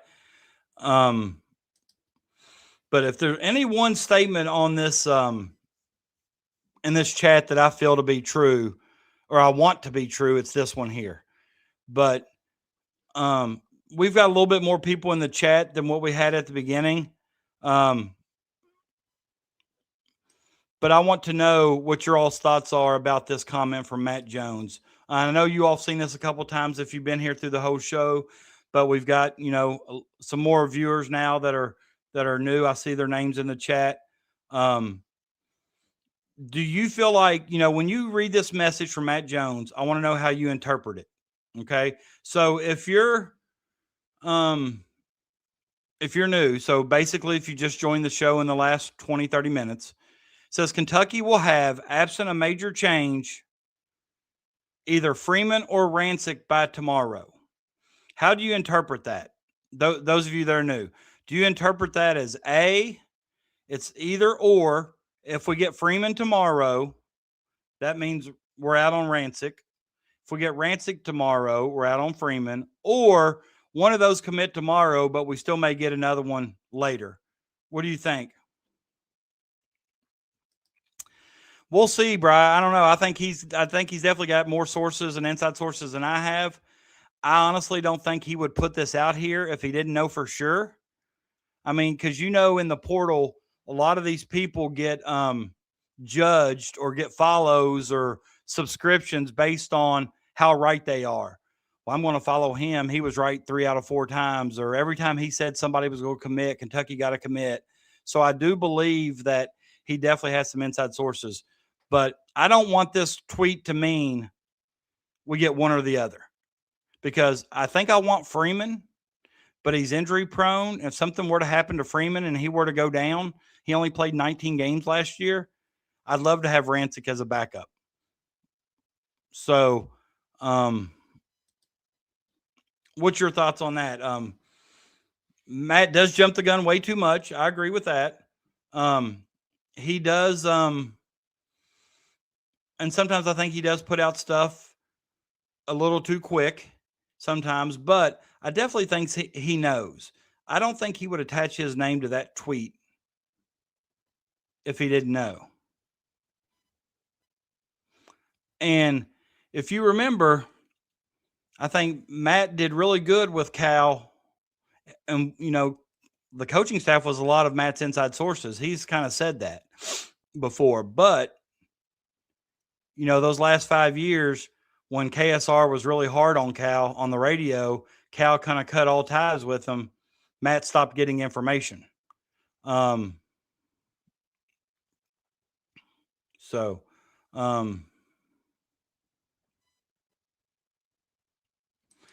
Bayou says he believes that's getting one or the other. Captain Crash says it's definitely not one or the other. Says we should throw money at Milan, and well, I know who you're talking about from Iowa State. I can't say his name. The guy from Iowa that I think you're talking about is the one that hit the game-winning shot to beat Florida, was it? I hear he's almost dead set locked to Louisville. I could be wrong, but I know Louisville made a strong push for him earlier in the week, just a few days ago. The guy from ISU, or Iowa State, I should say, Milan, whatever his name is, if he comes back from I think he put his name in the NBA draft. If he comes back from that, I can't remember. I think he's got a do not contact tag on. And look at Holly. Momchi Lovich. Momchi Lovich. Okay. I won't remember that an hour from now, but thanks for the pronunciation guide. I originally thought it was one or the other. So if we get Freeman tomorrow, which I still think we're in pretty good position with Freeman just because of his connections with Mikel McLean. Okay. That we would be out on Rancic, Sebastian from Colorado. However, the more and more I've read it on the show tonight, the more and more I think that one of them commits tomorrow, but it doesn't mean we're out on the other one. That doesn't mean the other one's going to come here, but it doesn't mean they're not going to come here either. But now here's my question I'm going to ask you. I heard Louisville too for the Iowa guy, but I heard it's losing steam. Louisville has been killing it in the portal, as much as I hate to admit that, but they've also said they're willing to be the most expensive roster in college basketball this year as well. Then I saw a national guy say today that Kelsey's making the same mistake Kentucky did, and he's getting a lot of people, but not a lot of pieces that fit together. I definitely think Rancic is the commitment tomorrow. I agree with that as well. Pope has had terrible luck with injuries, and I know this past season wasn't the season that we hoped it was. But if you think about it, it all started, Quaintance never really getting healthy. I don't know why we signed him for a lot of money coming off an ACL injury, other than, Pope wanted to show that he may be able to get some of the elite guys in the portal, but we never saw him play hardly. I think he played 4 games. Then Jalen Lowe only played in 9 games. And it was obvious that Kentucky was a different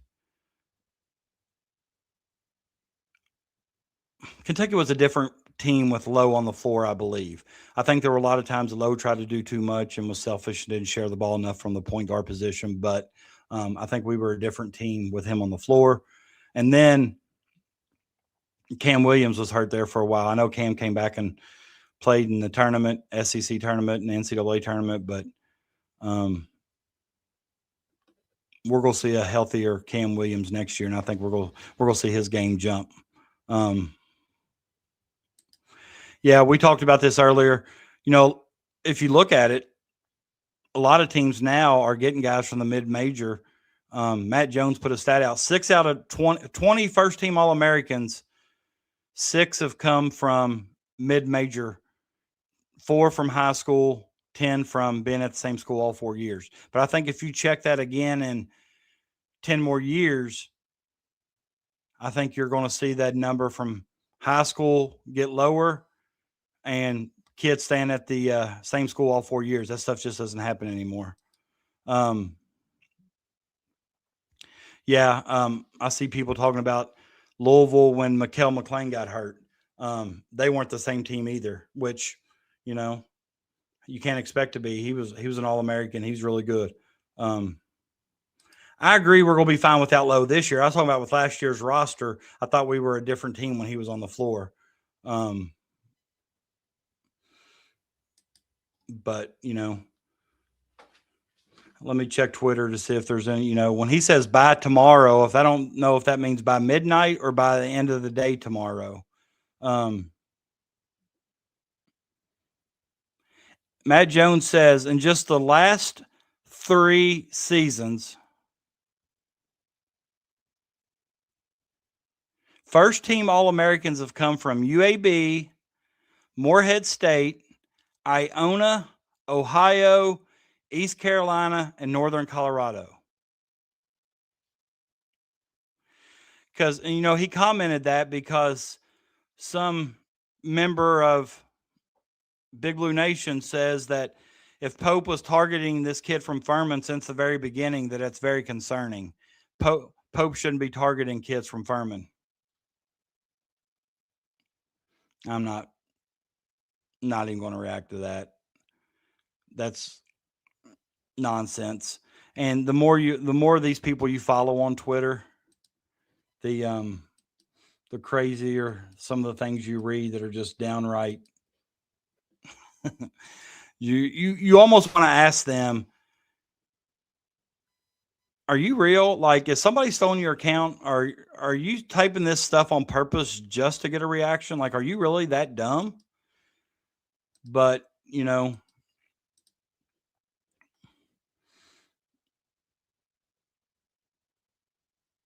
now KSR has posted something, I guess, coming off Jeff Goodman's comments. KSR has posted, could Zoom, Diallo, Alex Wilkins be Mark Pope's version of Wall and Bledsoe? Like I said, and correct me if I'm wrong, because you guys got better memories than me. Was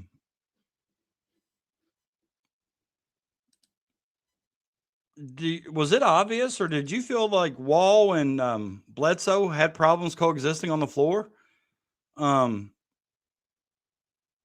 Morant did play at Murray State. Was he a first-team All-American, though? Not in the last 3 years, I know, but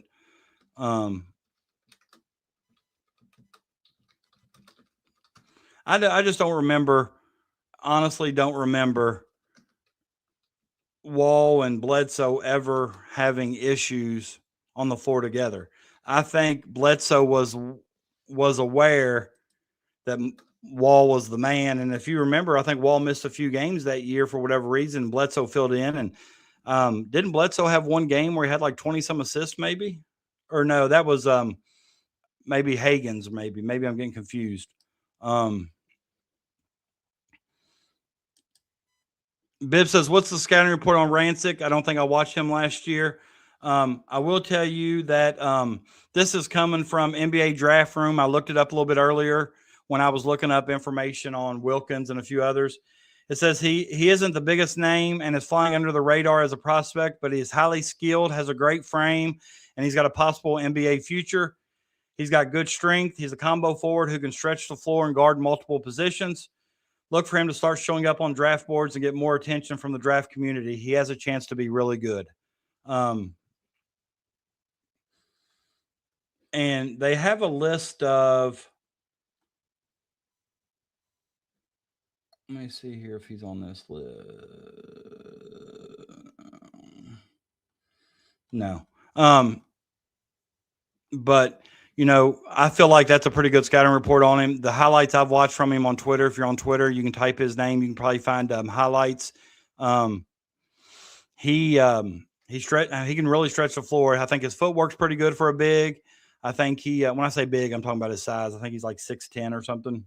He 6'9", 210 pounds, and he's from Slovakia. So I know he's got a high basketball IQ. I know he can get his shot up. Of course, at 6'9", he gets his shot up over, very rarely blocked. But yeah, we talked about UConn and Kansas being after Wilkins. Pope beat out some really good teams for Wilkins. So that kind of hushes some of the Pope can't recruit people. I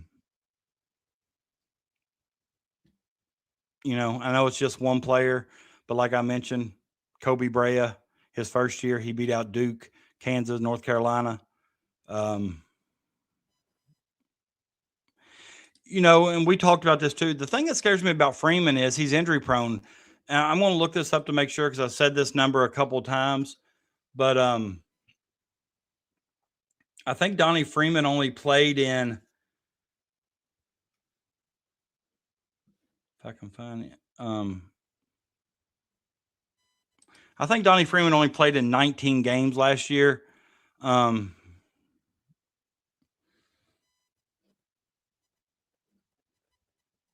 Let me search for Donnie Freeman here.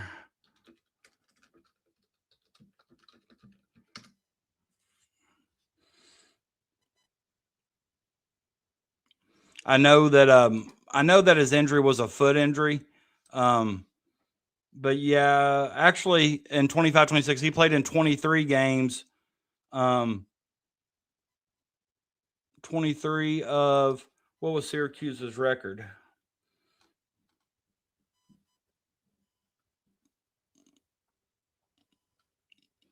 I can't find it on this thing I'm on. But anyways, he played in 23 games.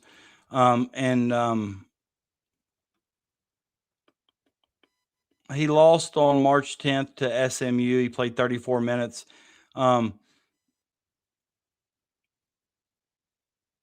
His injury seemed to happen between November 18th and December 31st. He had no games logged from November to December, but then after that, I mean, he averaged well over 30 minutes a game. Against Pittsburgh in the ACC tournament, it was a 71-69 overtime loss. He played 43 minutes. Then against SMU, I'm not sure if the Syracuse played SMU. Was it NIT, CBI? He logged 34 minutes. So, you know, if his foot injury was a problem, I don't see him averaging 30 plus minutes a game coming back from a foot injury. But, you know, he did miss some games due to an injury.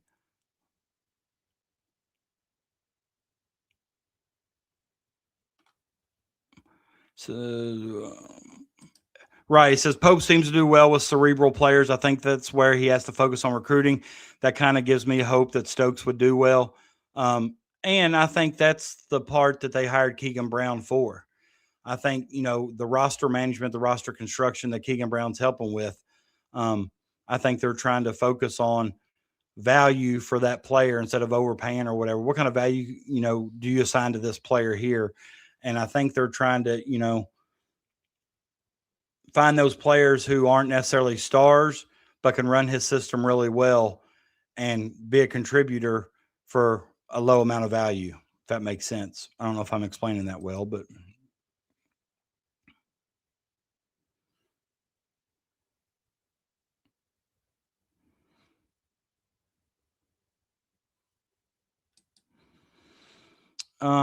Vandy Chris says, I see some of the same problems with Wilkins that UK had in the guards they brought in last year. He averaged more turnovers and steals, had 133 turnovers and only 27 steals. All right, Chris, I'm going to challenge you. I want you to find me a point guard in the NCAA Division I who handles the ball 90% of the time or whatever. I want you to find me one who has less turnovers and steals. I bet you can't find me very many. Now check out his assists to turnovers. He had more assists than turnovers because he averaged 5 assists a game and turned it over 3.8 times a game. So I think that statement's kind of interesting to say the least, because I don't think you're going to find many point guards in Division I who had more steals than turnovers. Not if they handled the ball.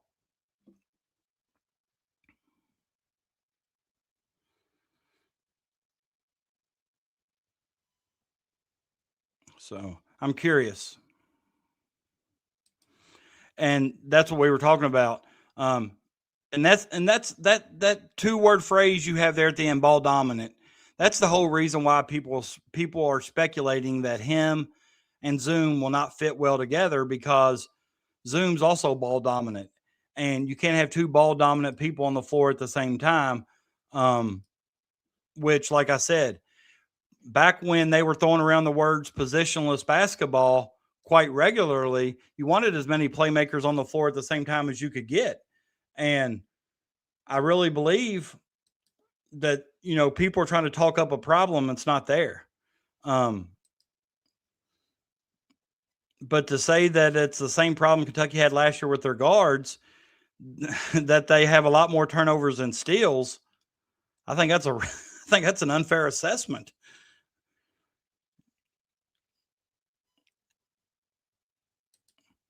Yeah, I'd read this earlier that he'd been in contact with Oregon.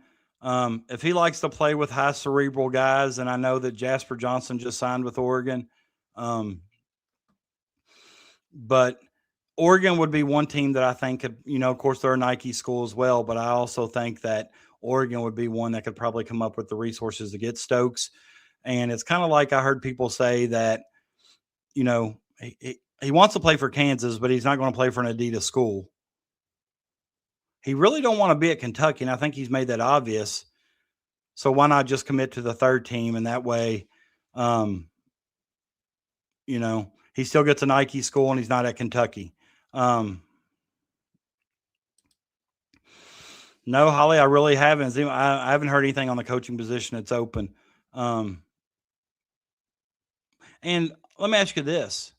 Is Mark Fox still at Kentucky? Because that was the coach I heard that was leaving first. Then we had Jason Hart and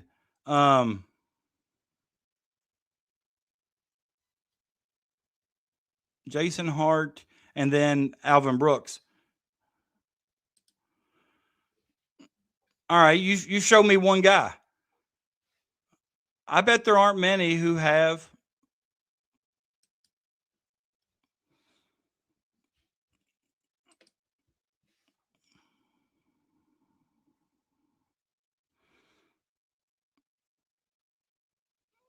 I still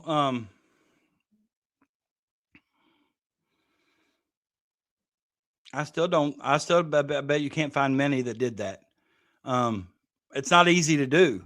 And Tyler Tanner, dude was a stud at Vandy. I really enjoyed watching him play. Kind of an undersized guard that dominated the floor, especially on the offensive end. His reads, his passes, his scoring ability.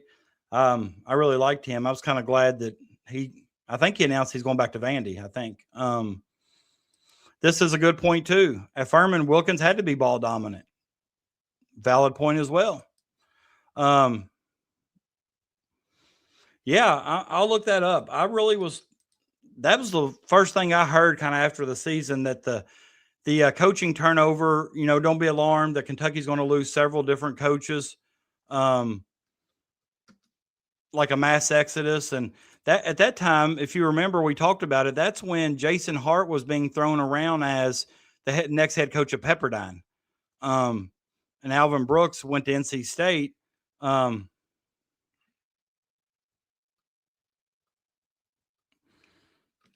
But then I saw somebody comment.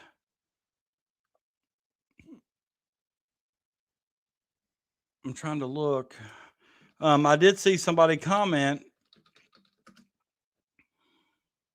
Yes, he's still with the University of Kentucky program. I see some of you saying that. But I heard that a lot of the recruits weren't fond of Mark Fox. Don't know any truth to that, but I read it. It could have been somebody posing as a UK fan that turned out to be a hater that was trying to find reasons why. And, we've talked about this tonight, and several people are saying this. And, Captain Crash he seems to have a little bit of sources, and, he's saying, we're talking about Stokes a lot in the comments, says the text he got makes him feel like much less positive about getting him. And I agree. A lot of people have been talking about Oregon today online, and sometimes I read so much online that I don't really know what to say or do, because it just seems like when I read that stuff on there and I read it from multiple people, I tend to hold it in my head as true. So, I agree with you there. Now, what I look for from my point guard at the high school level is, do they average more assists than turnovers? And or more assists, turnovers. So assist to turnover ratio. And honestly, at the high school level, of course, I coach high school girls. If you have a ball dominant guard at the high school girls level, they're probably going to average more turnovers than assists. Sometimes at the high school girls level, assists are hard to come by.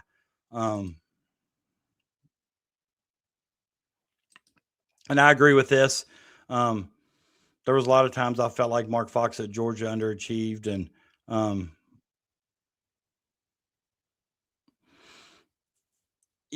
got me thinking about Stokes now. Yeah, I mean, his talent's there. I think everybody says that he's uncoachable or hard to play with because that's the narrative that's been put out there on social media. I think the only people that know that are the ones that have played with him and the ones that have coached him. His high school coach hasn't said that, but if you remember, he also left. He went to high school in Notre Dame, I think, and he left kind of middle of the season and went out to California, Prolific Prep or somewhere. Or am I making that up?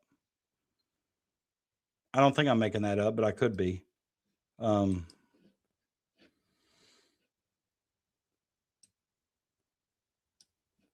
Is that true? Somebody help me out.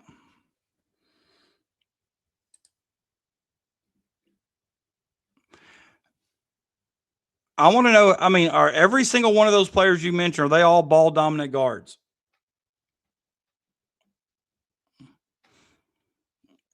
Because if they've got only,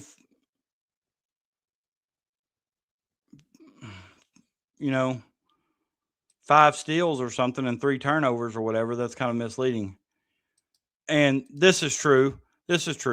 You can find people to support no matter how wild your point of view is. You can find some support online somewhere.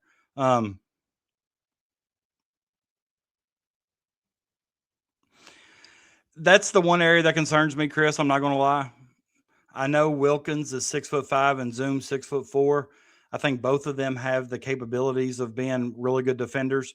You think of a 6'5" guy, in the backcourt with his length and athleticism, he ought to be a lot better defender. I think he could be a game changer, an impact defender if it gets better. But I think their defense right now is one area that needs work. I'll give you that. Stokes did lead high schools last year. I thought so. I don't know if I've ever really heard the real reason why he left.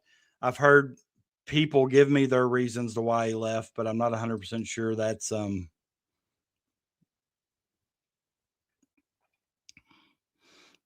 truth,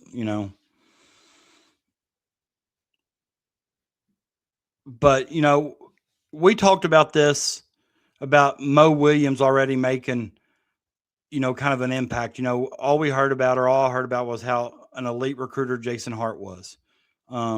He was the lead recruiter on Stokes and Dink Pate. He's an elite recruiter. I don't know if we've ever signed anybody he really recruited, but the word on social media is that today or yesterday or today, Mo Williams flew out to see Alex Wilkins, and shortly after the deal was closed. So, Mo Williams already making immediate impact on the roster. And, so, Jake, we talked about this earlier. Matt Jones did say that he feels like we'll be getting 2 overseas players. And the one name that keeps surfacing is that Sayon Keita. He's a 17-year-old that played in the Eurobasket League for Barcelona. The one question I would ask is eligibility.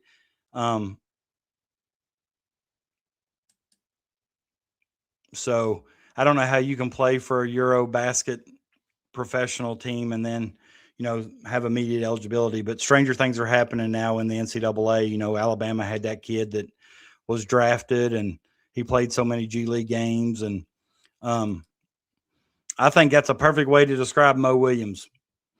He got that dog in him, Holly. He got that dog in him.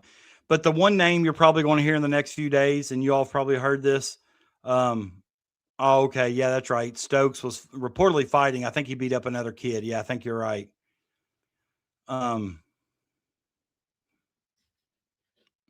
But the one name I think you're going to hear in the next few days, I know you've already heard it in the portal, but is the McNeil kid from NC State, I think, was it? Was he NC State? No. Who's that?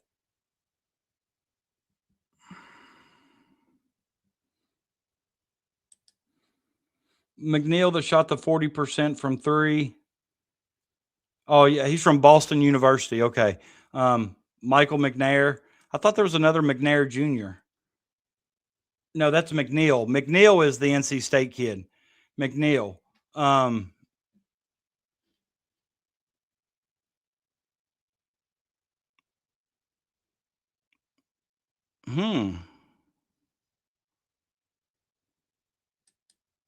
Wow.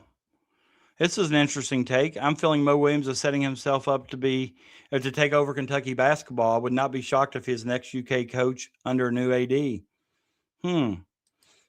Interesting take. Don't know whether I agree with that or not, but that McNeil kid, I think he was the one that was from NC State, was it?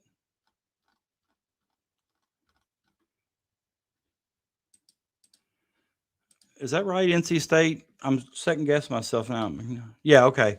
McNeil is NC State. It was McNair that shot 40% from three from Boston University, the Terriers. So, Larry, thank you for clarifying that. I was starting to second guess myself. I thought it was NC State, but the more I sit there and said it, I'm like, well, I don't know if that's true or not. I didn't want to be spreading any false. But also, we talked about some UK guys last week. Travis Perry found a home at Dayton. I think that's going to be a good fit for him. Mo Diabate, he went on his St. John's visit, and I heard a lot of mixed reviews. I heard a lot about he liked it, he didn't like it. He still hadn't committed there, so I'm not 100% sure that St. John's is still in the mix with him. Somebody posted on Twitter today that he still had a chance to come back to Kentucky. I think that ship has sailed. I was a fan of Diabate, but if we got a chance to get Freeman and Rancic, then I'd probably let Diabate go ahead and go. Yelovich committed to Ohio State. I think he did that early last week, and then we saw today that Jasper Johnson committed to Oregon, which kind of shocked me. Not gonna lie. Everything I heard about him was he wanted to stay in the SEC and that Alabama was the leader for him. But yeah, a lot of people are on Twitter talking about Kentucky. It's an either or for Rancic or Freeman. But I'm not gonna lie. I don't think we can go wrong with either of those, honestly. I think Freeman's the better player. Rancic may have a stronger upside, but Freeman's injuries, they make me nervous after the injuries we've had. I'm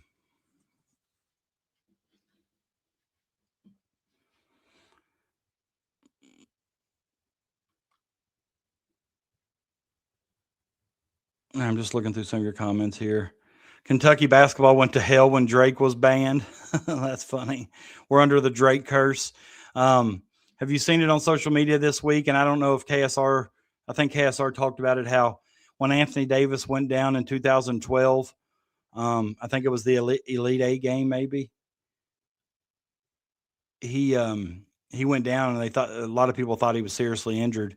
And it's been speculated that Cal made a deal with the devil that night there, or around that time there, that he was able to come back. They win a national championship, and Kentucky has suffered with injuries ever since. So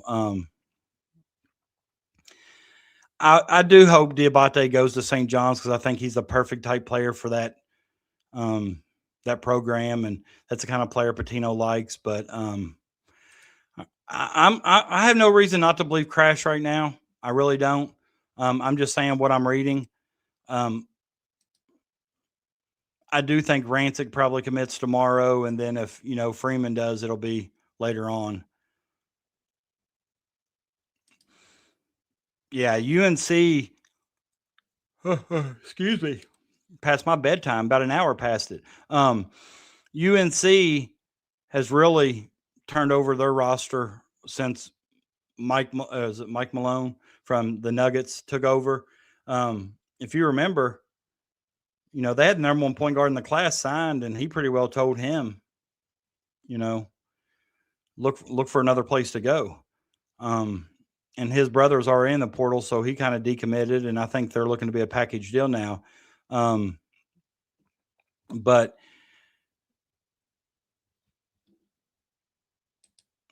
Yeah, and there's if you not only Nerlens, but if you think of they even put a list of the players since then have been injured. So that's just what was out there on social media this week that Cal may have made a deal with the devil that if Anthony Davis was healthy and they win a national championship, that whatever happens after that is it is what it is. What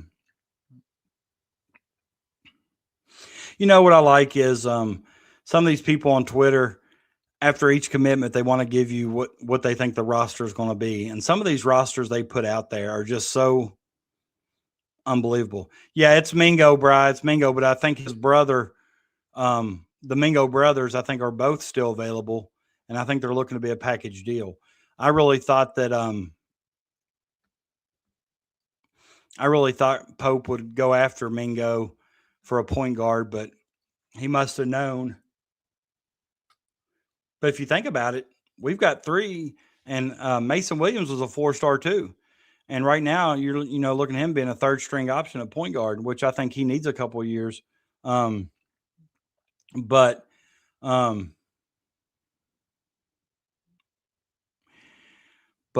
yeah, and I think that was the whole reason why Pope added him to his staff. I think Pope knew that was one of his weaknesses, was relating to some of the players nowadays and these young men. And I think Mo Williams, that's one of his strengths. And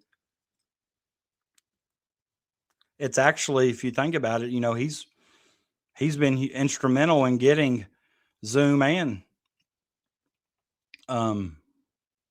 Wilkins. Do we throw a bag at Iowa State's kid if we don't get Stokes? Larry, everything I've seen about the Iowa State kid was that he was putting his name in the draft, going through the process, but he was putting a do not tag. He's got a do not contact tag on him if he withdraws from the NBA draft and puts his name in the portal. He's got a do not contact tag. So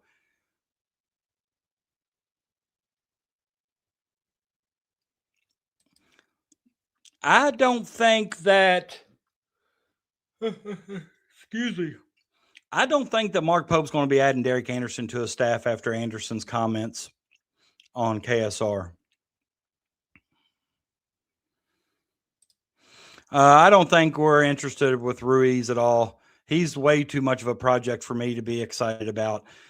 Gabe Dines, 7'5" out of USC from Independence, Kentucky. It played at Simon Kenton. You can talk me into Gabe Dines. I have no interest in 7'9" Ruiz from Florida at all. And his asking price was $3 million. He averaged like 1.2 points and 1.4 rebounds or something. And, asking $3 million.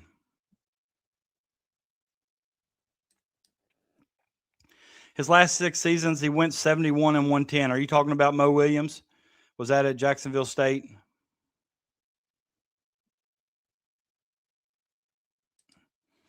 Yeah, Garrison did sign with Alabama. He wanted to stay in the SEC. But no, I'm a firm believer that Ruiz is not worth $3 million. Not at all. I will not get in behind him. I know he's 7'9". I know you can't teach height, but $3 million for a man that didn't play hardly at all.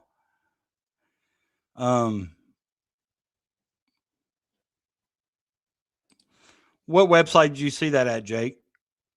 You talking about Alabama's website?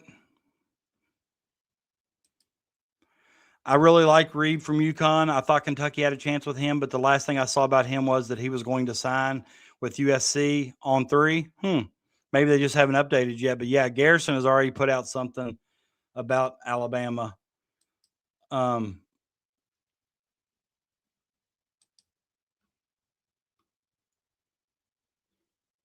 Let me look and see.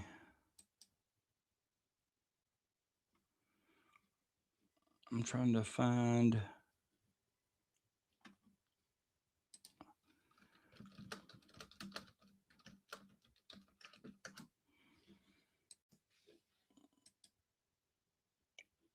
I think I don't know if he's. I don't know if he's already committed or not.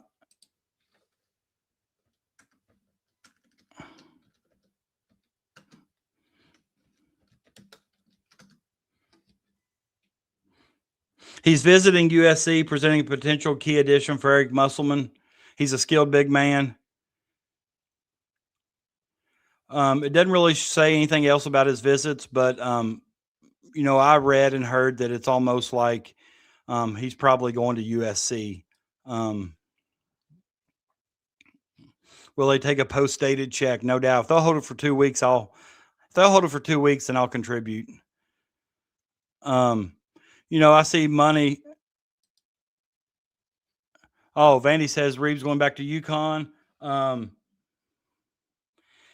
24/7 Sports says UConn's Reed to USC. But I've not seen anything that says that he's committed there. I wouldn't be shocked if he went back to UConn either. Expected, but Alabama okay.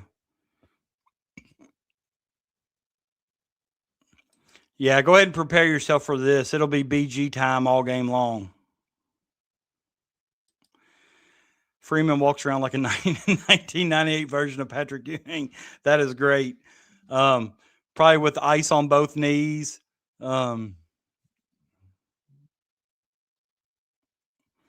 All the top minds in BBN love BG. Brandon Ramsey, Jack Givens, and Holly. You guys are great.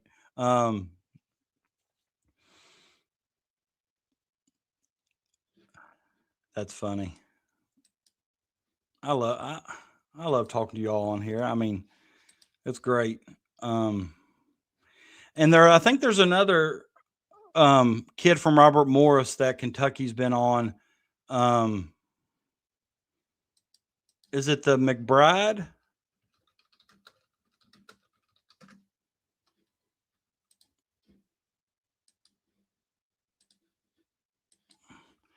McBride transfer portal. Justin McBride. He's from JMU. Okay, JMU. Former Moorhead coach Preston Spradlin coaches JMU. I've had him on my podcast before. He's a real good dude. I graduated from Moorhead State, so. But I will tell you this: it's kind of crazy that you see the money being thrown around in the portal on the men's side. I have a cousin who played at Stanford last year. Was hurt, didn't play a lot.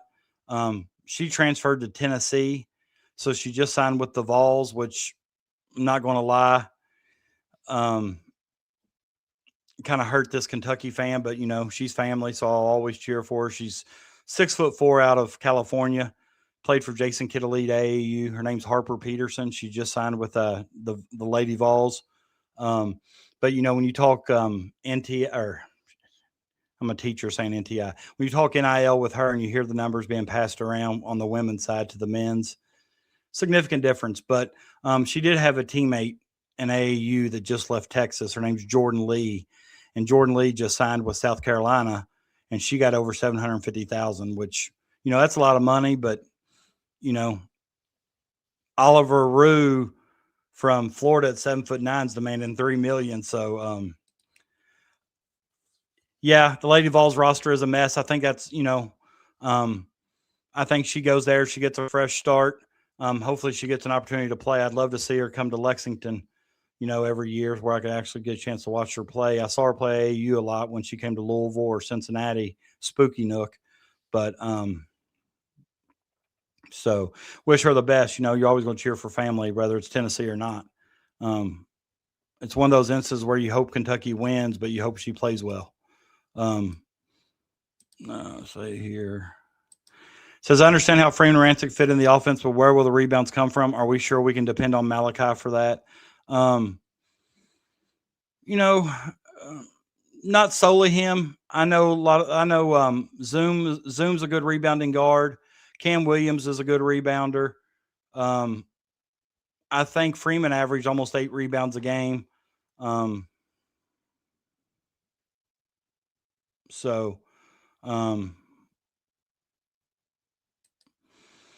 with what we have so far, this team will get pushed around a lot. Yeah.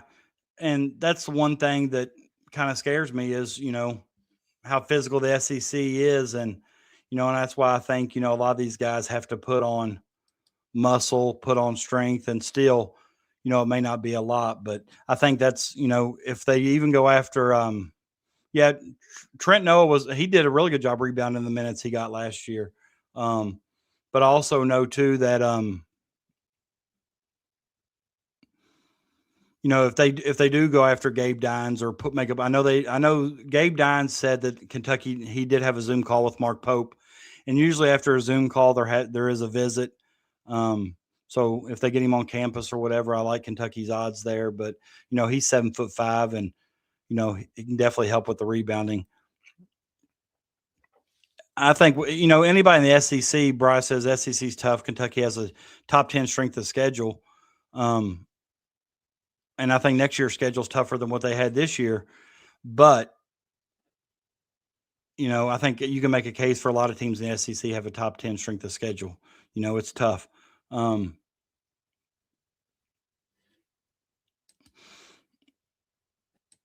I will say this. Hold on here. We still got we're close to 135 people now. If you are new, please like and subscribe. I'm up to 481 subscribers now. My goal is 19 more for 500. So we're getting there. I appreciate you guys. I really do. Saturday night at midnight, and here we still got 130 some people on here talking UK basketball. I absolutely love it. In terms of analytics, Trent was actually one of the best rebounders on the team last year. If you do rebounds per 40 minutes, I agree with that. SEC is a tough league, no doubt about it. Is anyone on the UK roster strong enough to bang with a guy like, I can't even pronounce that, I know who you're talking about. Well, right, and I can't, and Chris, that's a very good statement. I think that's the one area that I feel like, defense and rebounding were some of the glaring weaknesses this year. I do think Donnie Freeman will be able to. I think he's built for that. He's got a pretty good body. Rancic is kind of a European type big, face up, can stretch the floor. Let's see how many rebounds he averaged.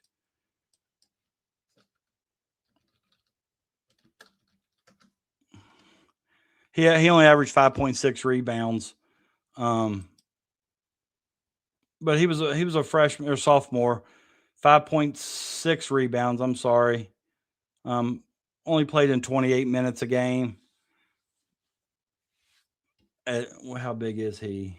6'11". 6'11" and can stretch the floor and only average 5.6 rebounds a game. That tells you a lot.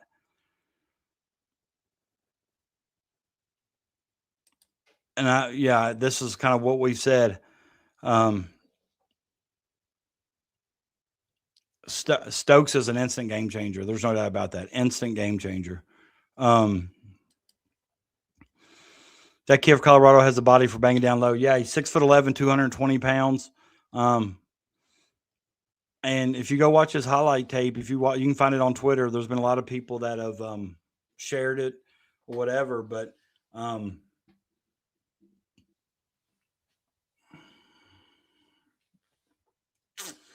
I just think 6'11", 5.6 rebounds a game, but he only played in 28 minutes. So it's about,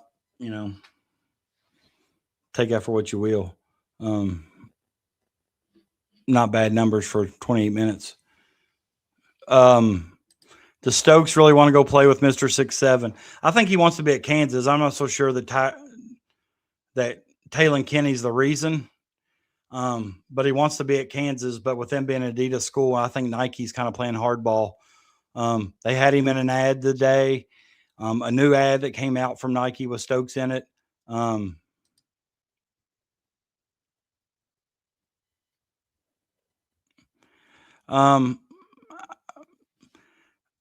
I can't agree with you here, Chris. He may have got pushed around, but Stokes can do a lot of other things. He may not be a banger underneath, but the kid's talented. He really is. The kid from Colorado. You talking about Sebastian Rancic, Chris? He's going to commit to Kentucky tomorrow.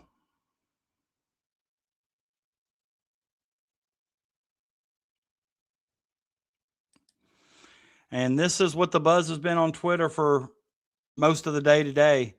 A lot of buzz around Oregon, which, you know, I'm done believing what I see on Twitter, no matter who tweets it, just because there's rumors that he's the big kid from Colorado, the 6'11" kid, 220 pounds, Sebastian Rancic. There's a lot of buzz around him or Freeman committing tomorrow, and a lot of people are thinking it's him. I guess if it's Freeman, there's a chance that Rancic goes to SMU or Vandy. But, a few things I've seen is what we left going for. Have I missed something?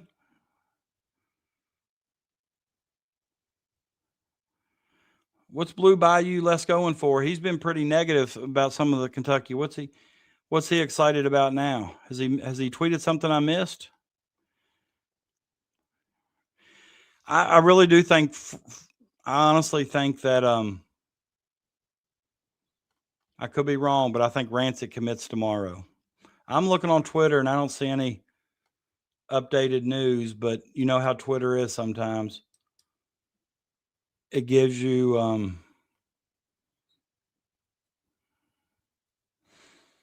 no, I'm not saying anything.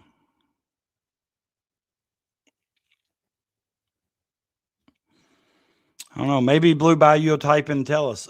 Excuse me. But I think it's still a possibility we get both. However, Matt Jones thinks we're getting one of the two tomorrow. So whether you're a Matt Jones fans or not, he usually has a pretty good idea of what could potentially happen. No, I mean, I'm on Twitter right now and I'm not seeing anything. I keep seeing a lot of the Wilkins news. But maybe he just saw where the Bengals made a trade. Maybe he just saw where the Bengals got big nose tackle. Oh, okay. Yeah. Yeah.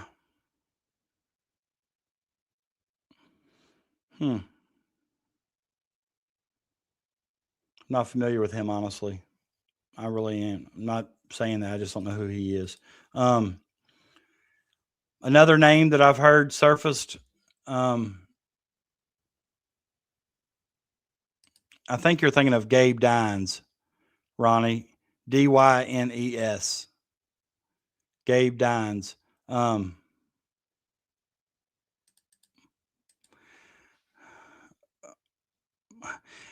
Well, he plays like his feet hurt because he missed games last year with a foot injury. He only played in 23 games last year, Peanut. So that's why I said if for some reason he doesn't, if he doesn't go to Kentucky and we get Rancic instead, it may be a blessing in disguise because, he's missed a lot of games with a foot injury. This is that Gabe Dines kid, Jake, that we've talked about. He's from Independence, Kentucky, which went to Simon Kenton High School. 7'5". There's been a few videos of him surfacing today on Twitter, or at least surfacing on my news feed. He one of the videos was him blocking Zoom Diallo at the rim, and once he blocked it, he ran the floor and caught an alley-oop for a dunk. So he runs the floor pretty well for 7'5". But appreciate you, David. Thanks for coming in. I appreciate it. I really do. Hopefully I can get to the gas station sometime and see you. I ain't been there in a while. Yeah. Gabe Dines, he, I know Kentucky Zoom called with him today. He did report that, but also know Louisville's after him as well.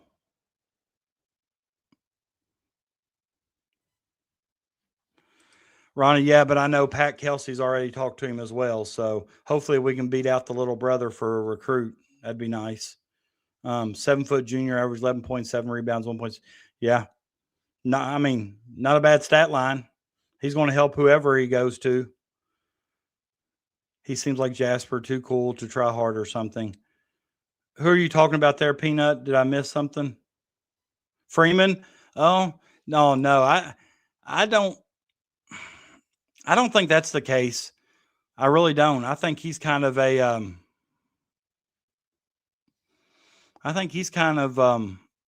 different. I think he'll work. Ronnie seems to know. I've not seen anything like that yet. Honestly, hope we get another recruit before we get Gabe Dines. No disrespect to Gabe, but my sights are set on Donnie Freeman or Sebastian Rancic.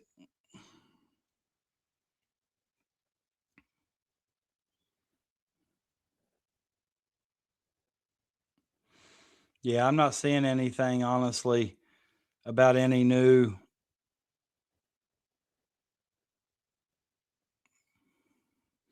I did see where Cam Williams commented on Alex Wilkins' Instagram story when he committed, and he says it's finna to get scary. And he called him twin. If you think about it, with his hair like that, him and Cam do look alike. So, and Cam Williams was one guy that I wanted to get back. So,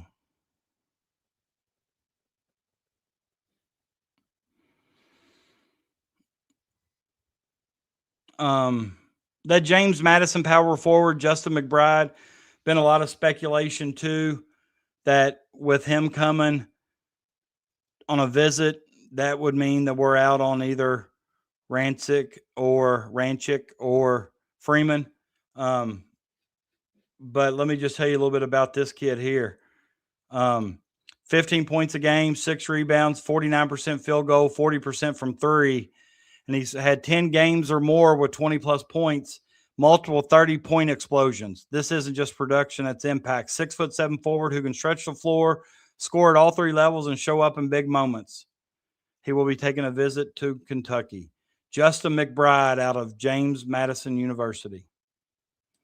Pretty good numbers there. 15 points on 49%, 40% from three, 6'7". Thanks, man. I was really hoping. I'm at 483. 483. Come on, if you're new here, I'm on a goal. Hey, like and subscribe. I'm on a mission to get 500 subscribers. I'm at 483. I started the show with 455. So that's 28 subscribers right now. Come on. 130 some people on here right now. If you're new, if you're just stopping by for the first time, please subscribe and come back again. I love talking Kentucky basketball.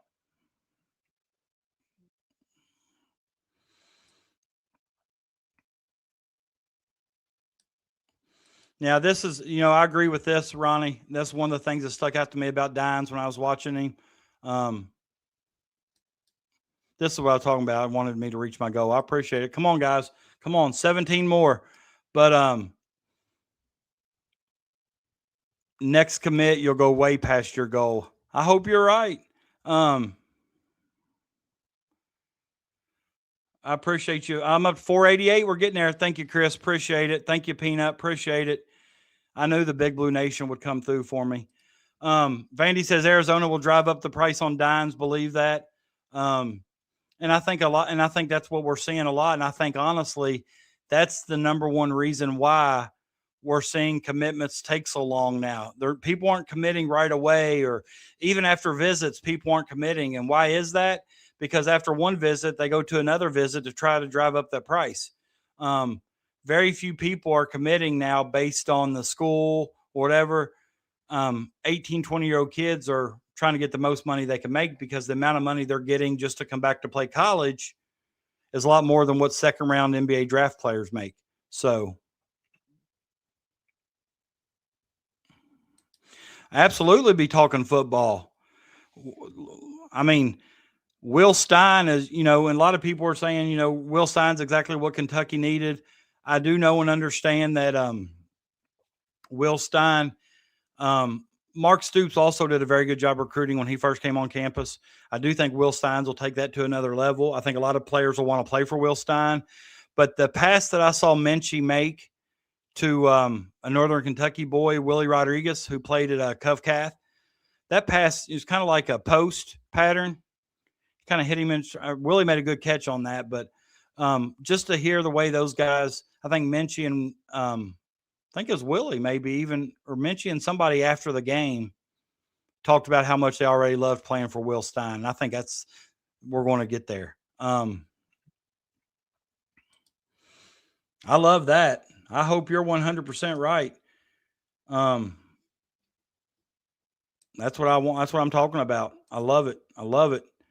Oh yeah. And the accuracy, the pass he threw to Willie, and I'm sure you all have seen it now if you follow UK football.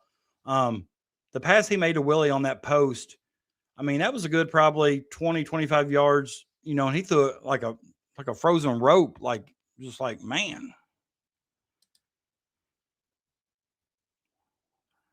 Does it concern you that Stein missed every quarterback he went after in the portal and lost the returning starter too? For the returning starter, are you talking about Cutter Boley that Kentucky had? I kind of felt like he was going to be gone anyhow if you're referring to Cutter Boley. And I also know he just got a commitment from the number 2 ranked quarterback in the country. I think when you're on campus, and you just get hired and you're on campus, I think sometimes it's tough. For a backup, I felt like Boley's asking price was way too high. I didn't feel like he'd be at Kentucky anyhow. And I know he's a Kentucky kid. He's a Lexington kid. But I really believe that for him to move on, I think did he go to Arizona State? Isn't he a Sun Devil now? So I wish him the best. Yeah, we talked about Cam, earlier, and Ronnie may be a little behind us. I'm not for sure where he's at in the program. He may have started it late, which is perfectly okay. But Cam's dad seems to think he'll play the 2 and 3. I like him better at the 3, but if Cam plays the 3, that means we miss out on Stokes. And I'm not one of those guys yet that's going to say that I don't want Stokes for whatever reason, There's Holly popping back. Yeah, I thought it was ASU. And Peanut says Boley wanted starter money, but Stein didn't want to guarantee him to start. And I think one of the worst things you can do when you come on as a new coach is to start throwing definitely past my bedtime and definitely 2 hours and 24 minutes in. Sorry about that. But Stein, I think one of the worst things you can do as a new coach, whether it be basketball, football, baseball, whatever, is when you start coming into a program and start throwing the word guarantee around. I think it can get you in a lot more trouble than it can do anything. And I think sometimes coaches handcuff themselves by guaranteed somebody a starting position. And then when something happens and you don't start them, then things start leaking out.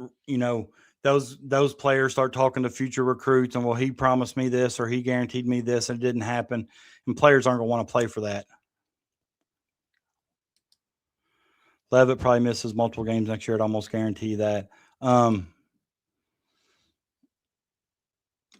can see that. But I do believe that Minchie is definitely, from what I've seen so far, and I know the spring game started earlier today than normal, and they didn't play as long because of the weather and the rain. But Minchie's definitely an upgrade. I think he even ran in a touchdown, so he showed some mobility, and so I'm really happy with Minchie. Yeah, I can't wait for Kentucky football. That'll be an every Saturday, Sunday thing. Ronnie says Stokes is coming. He wants to play with good guards, and now Kentucky has them. He also likes playing with Diallo. Him and Diallo played together. And I also think he had some ties to Mo Williams as well. Well, here's the thing. I think you can make a strong case for for Stokes coming to Kentucky with what's out there. And I think a lot of the decisions Pope made about bringing in Mo Williams, Mason Williams, Diallo to kind of help get Stokes to Kentucky. And I talked about it last show. People close to the program said, if Stokes doesn't come to Kentucky, it's not because Kentucky didn't do everything in their power to get him there. They've done everything they possibly could to get him to Kentucky. But I think what it's going to come down to is I don't think Stokes wants to play at Kentucky, and I don't know why. I don't know if it's because he was born in Louisville. He's a Cardinal fan, but Louisville's also an Adidas school, so that's why he probably never really gave them a fair chance. But what I've seen so far is a lot of the elite, really talented players, whether it's because Pope can't relate to them or whatever, they just don't want to play for Mark Pope, whether it's the system, whether it's him. I just don't think that a lot of this elite talent wants to play for Pope.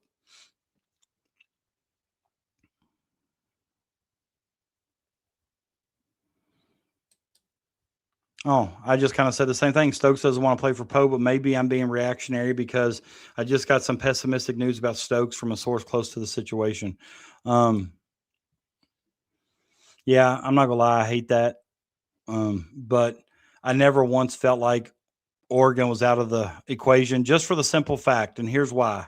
I never thought Oregon was out of the equation because I knew from his comments in earlier interviews that he really didn't want to play for Kentucky. And I don't know why that is. And if it's Mark Pope, okay, but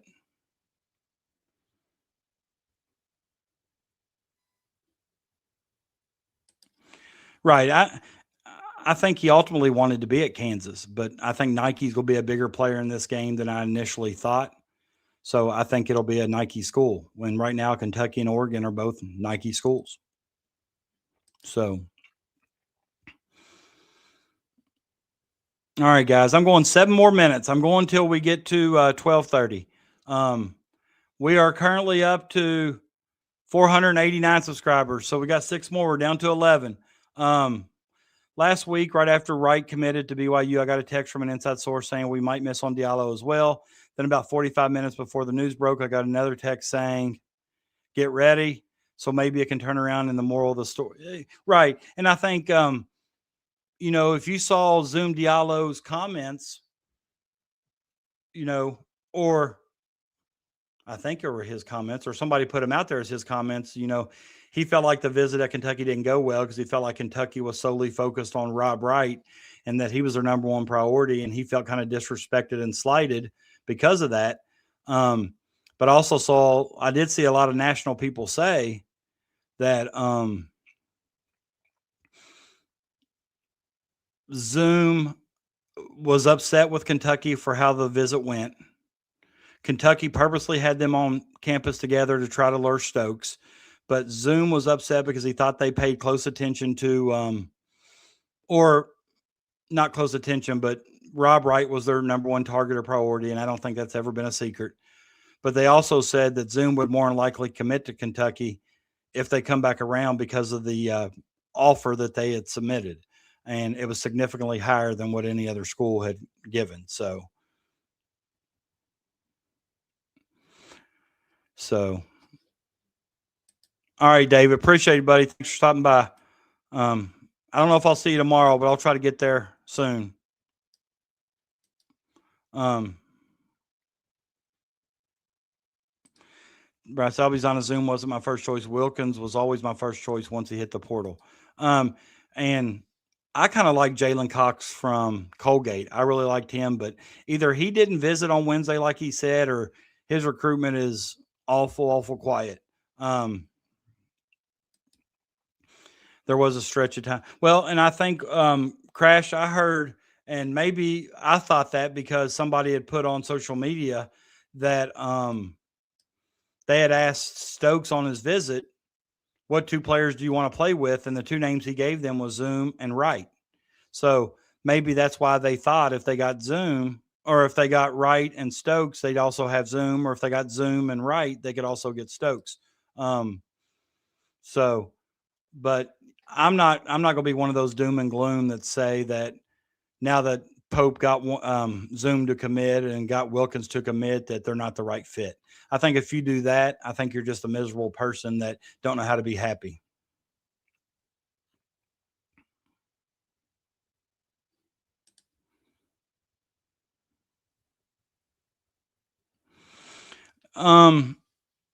Right. I agree with that statement, but I don't think the Wright backed off because he didn't want to be in a two-point guard lineup.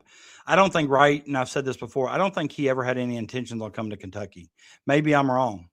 I think he used Kentucky to drive up his value with BYU, and he came to Kentucky.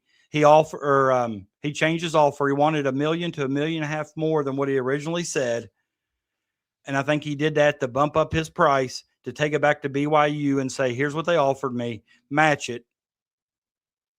And BYU ultimately kept him. So I don't think he ever really had any intentions on coming to Kentucky. But I'll be honest with you. I really do like Wilkins. I like Zoom. So I love shows like this, just a conversation with high-level chat interaction. This show and Big Mike on Loyal B1 are fantastic. This is, yeah. Hey, and when you can message me or whatever when you get your Vandy show going, or if you already got one, I'll come check it out. By all means, I'll subscribe and promote yours and help you get it out there as well. I mean, I love talking basketball, and Chris, if you may not have heard, but I'm never going to come on here and act like I've got all these inside sources. I don't know a whole lot. I'm a high school girls basketball coach. I know basketball. I know the ins and outs of X's and O's and things like that, but I just like talking and discussing, and I like people who have different points of view. So I appreciate it, and I think so. I really do. I think he tried to get into a bidding war with BYU, and he wanted to stay at BYU. And Peanut, if you go to my last show, I think the one I did was called "The Pope is Right," or may have been "Men on a Mission." I'm not sure which one, but one of them I stated that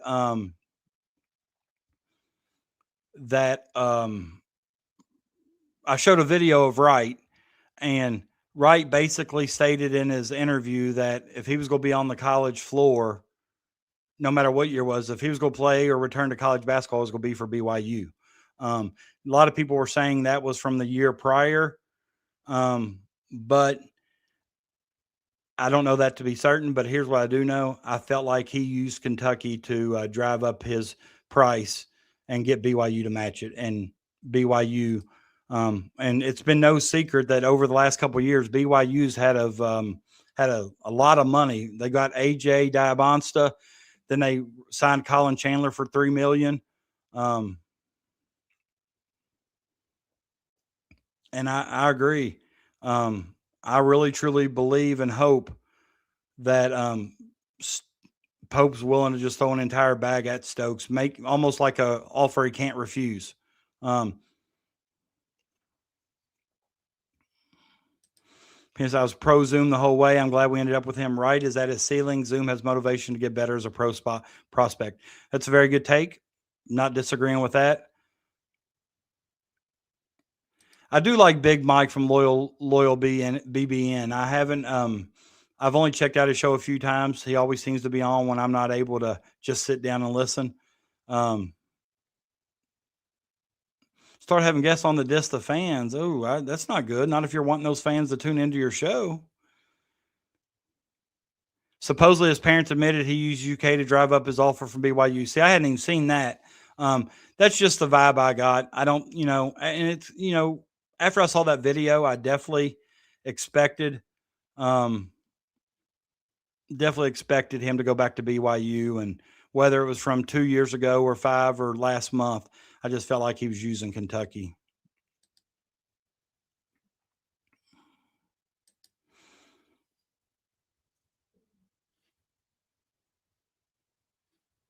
Speaking of high school basketball, UK ladies golf got a girl from Summertown, Tennessee named Carly Campbell that set the Tennessee record for playing in the most state tourneys, went to Elite 8 4 times. Wow. Her little sister just committed to Eastern Kentucky. Nice. I was in a bidding war with my boss. He gave me an empty box to put my belongings in.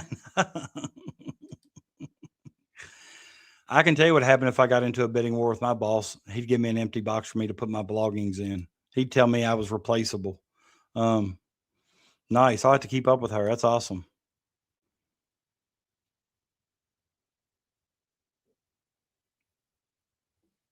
And this is what you find about me.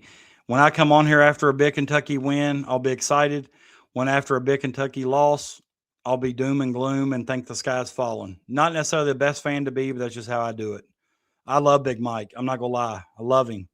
Love Big Mike. You're definitely in the right place. You're definitely in the right place. Thanks for coming by. While you're at it and you're new here, I'm trying to get to 500 subscribers. Do me a favor. Like and subscribe. Like and subscribe. WKRP Pig. Are you let me see here. Let me get that. There you go. Give me a subscription there, WKRP Pig. Are you from Cincinnati? I noticed that WKRP might be from Cincinnati.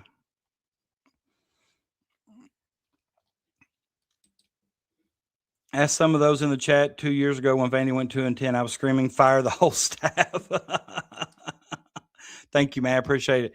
If you're from Cincinnati, give us you know anything on Gabe Dines? I know he's from Northern Kentucky and Independence. You might have some inside sources on Gabe Dines.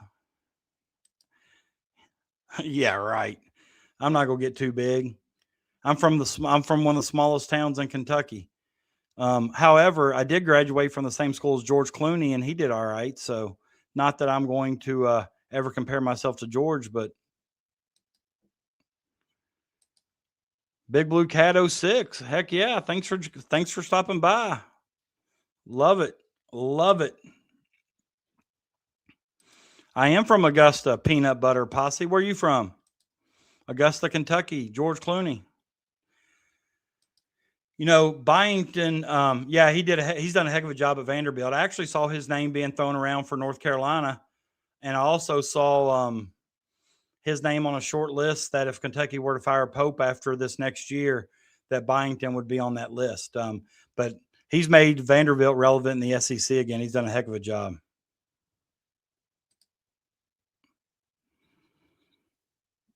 I'm not familiar with the catechin. I'm really not. I've heard it, but I've not really paid attention. I'm twice the ladies' man Clooney is. Yeah, that's why I'm single. I need to have a lady sitting right here beside me that's willing to talk Kentucky basketball with me. I shouldn't be single because I'm married to the game. Woo! Married to the game. I know I'm getting after midnight, getting slap happy. And this is what I just talked about. Yeah, even after he signed his extension, they kept trying to force it. You're right. I thought the same thing. Says, I'm from Louisville. I used to work at the Kentucky Blood Center. We did a few blood drives up there. Bracken County, right? Yes, sir. But, you know, Bracken County is the county, but we distance ourselves from Bracken County. We're Augusta. You know, there's Augusta and there's Bracken County. Actually, there's Augusta and Brooksville. We're Augusta. We don't like to be referred to as being from Bracken County. I take that back what I said, you and Clooney. Actually, it wasn't too long ago. I played basketball with George when he was in his, I mean, it was a while ago when I played basketball with him, several years, but his sister passed away not too long ago when he was in, but I've got pictures on my Facebook somewhere or another where me and George were playing basketball together. George was telling stories about the group he plays basketball with, you know, back home. He kept saying back home. And he lives somewhere in California, and some Tiger Woods, I think he mentioned, Barack Obama, just different players in his circle that, you know, played basketball with him. It was kind of neat to hear. But those may not know it, but George actually tried out for the Reds in high school, and I think actually made it to the last cut.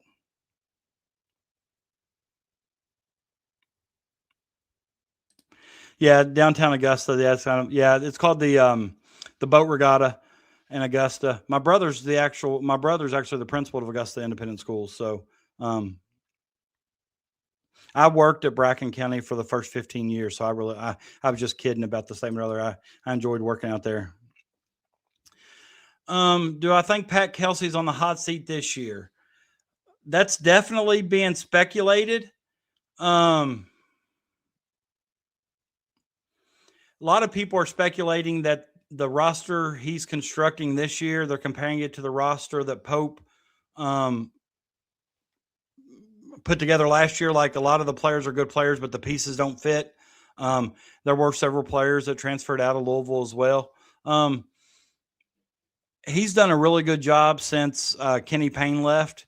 I don't know if he's on the hot seat, but he may be getting warm if he has a year where he doesn't win a game in the NCAA tournament. I think they got beat in the first round they get beat in the first round of Creighton last year.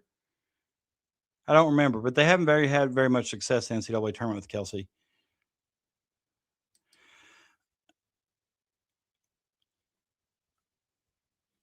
I saw where he got ejected, but I'll be honest with you, Chris, I didn't watch it. I just saw it. I didn't really know why he got ejected, but I really like Coach Mingione. I really do.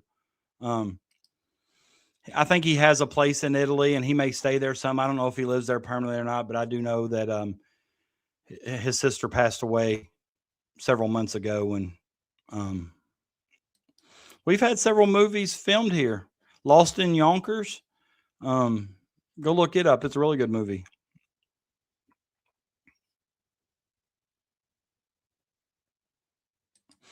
Yeah. Lost first round last year, got to the second round this year. Yeah. So, and it just kills them that Pope's doing so much better. Is Tyler Bell the second baseman that missed a few games to injury earlier on and he came back? They thought he was going to be hurt worse than what he was. He definitely has a great class coming in this year. I'll be honest with you. My brother's a Louisville fan. I'm not. I'm a Kentucky fan. So my two favorite teams, or actually I should say my three favorite teams, are Kentucky and anybody that's playing Louisville and anybody that's playing Duke. So only time I watch Louisville games is if I'm rooting against them and hoping they lose. And I don't really know, but a lot of people seem to speculate online that Kelsey's not putting together pieces to a roster that are going to fit, that he's going to have some trouble with all those guys, sort of like Pope did last year. But Badunga's a nice piece to get. I heard he was going for like $7 or $8 million, but it's also I believe that he also Kelsey has said that he's okay with having the most expensive roster in the NCAA. And I think them and Indiana have spent quite a bit of money. Excited to have found this show tonight. You have a lot of passion. You're very intelligent about sports. Appreciate it. No, appreciate you. I hope you come back. I love it. I think Mingione's a little wound tight right now is because, just several years ago, if I'm not mistaken, he was on the hot seat. He's a very genuine guy, nice guy. I think he's well liked in the state. He recruits well, puts together a solid product on the field. However, I really truly believe that if he wouldn't have made a run last few years to host a regional, or did they make Omaha one year? That I think he'd already be out of there. So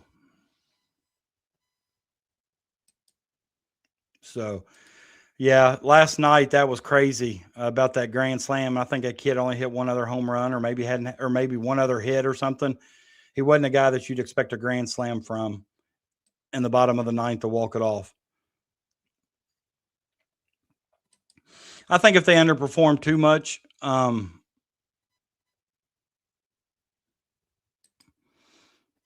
they'll just go ahead and get rid of Mingione. But yeah, 24 College World Series, that was just 2 years ago. I really like Mingione. I hope he stays. Appreciate you, James. I'm glad you found it. Maybe I'm up to 494 subscribers. So maybe, somebody said if we get a commitment tomorrow, I usually do a show once a week, but I've been doing a show every time we get a commitment. So hopefully we get a commitment tomorrow. We'll do another show tomorrow night. You mean to tell me Bluegrass Preps is still around? I can't even. I can't even tell you the last time I was on Bluegrass Preps. Thank you, man. Appreciate you guys. Appreciate the chat. I love the chat. I'm not in Lexington. No, I didn't go to the baseball game. Vandy Chris may have won, or some of the guys that are talking about it, or they may have watched it on TV. I'm not real sure. I was impressed. I'm not gonna lie. I was impressed, Shane, with how well he ran the floor for 7'5". I'm not gonna lie. Man, I'm shocked. I ain't gonna lie. I remember when it first came out, Bluegrass Preps, that is, that it was a forum type website where they had all these message boards. And the different message boards were kind of like high school basketball, college basketball, professional basketball, college baseball, high school basketball, high school baseball, all these different forums that you could go to. But like I would pick a fake name and I would go on there and go at people's throats, go at their neck. I would just kind of bash whoever I could. But I got suspended. And I'm thinking, well, I pay money to be on here. I shouldn't be able to be suspended, but I got suspended and I never got my account back. Then once I became a head coach, head coaches got free accounts. So then I use it primarily just to read. I never posted, you post different things when you got to put your real name on it, Holly from KSR. Yes, I listen to Holly all the time. I listen to KSR call in.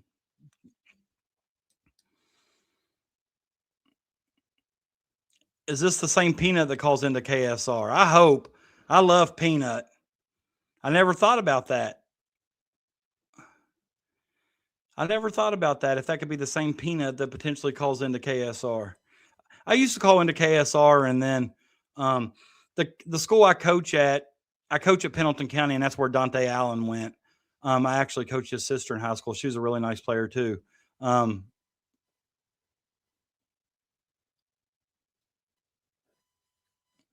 So I used to call in and I would give my name as coach, and I would always call in and talk about Dante Allen and things like that. But his sister, her name's Sanaya. She was a good high school player that, I coached and enjoyed coaching. So I haven't called in for the longest time. I used to call in a lot on the post-game shows.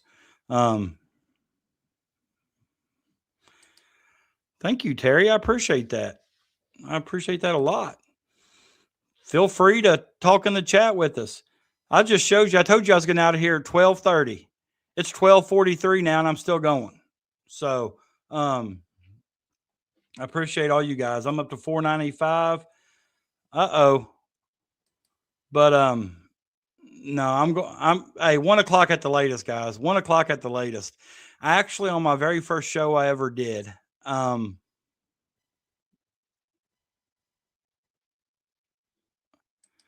I will do that.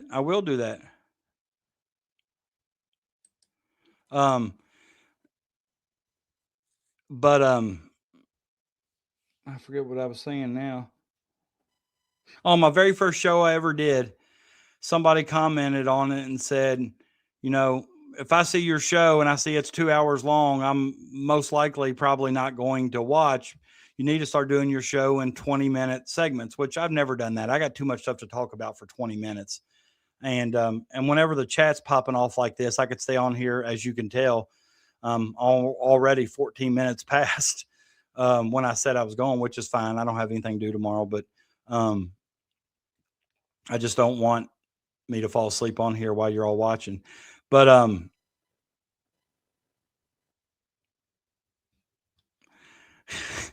yeah, I know somebody was trying to hook me up with Holly, and she's engaged. I definitely don't need that.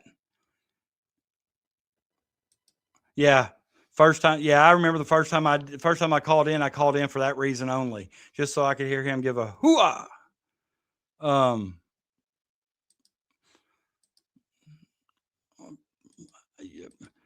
I want to say this. You say pretty much all the dudes are in love with Holly. Well, I can tell you why. I've never seen Holly. I don't know what Holly looks like.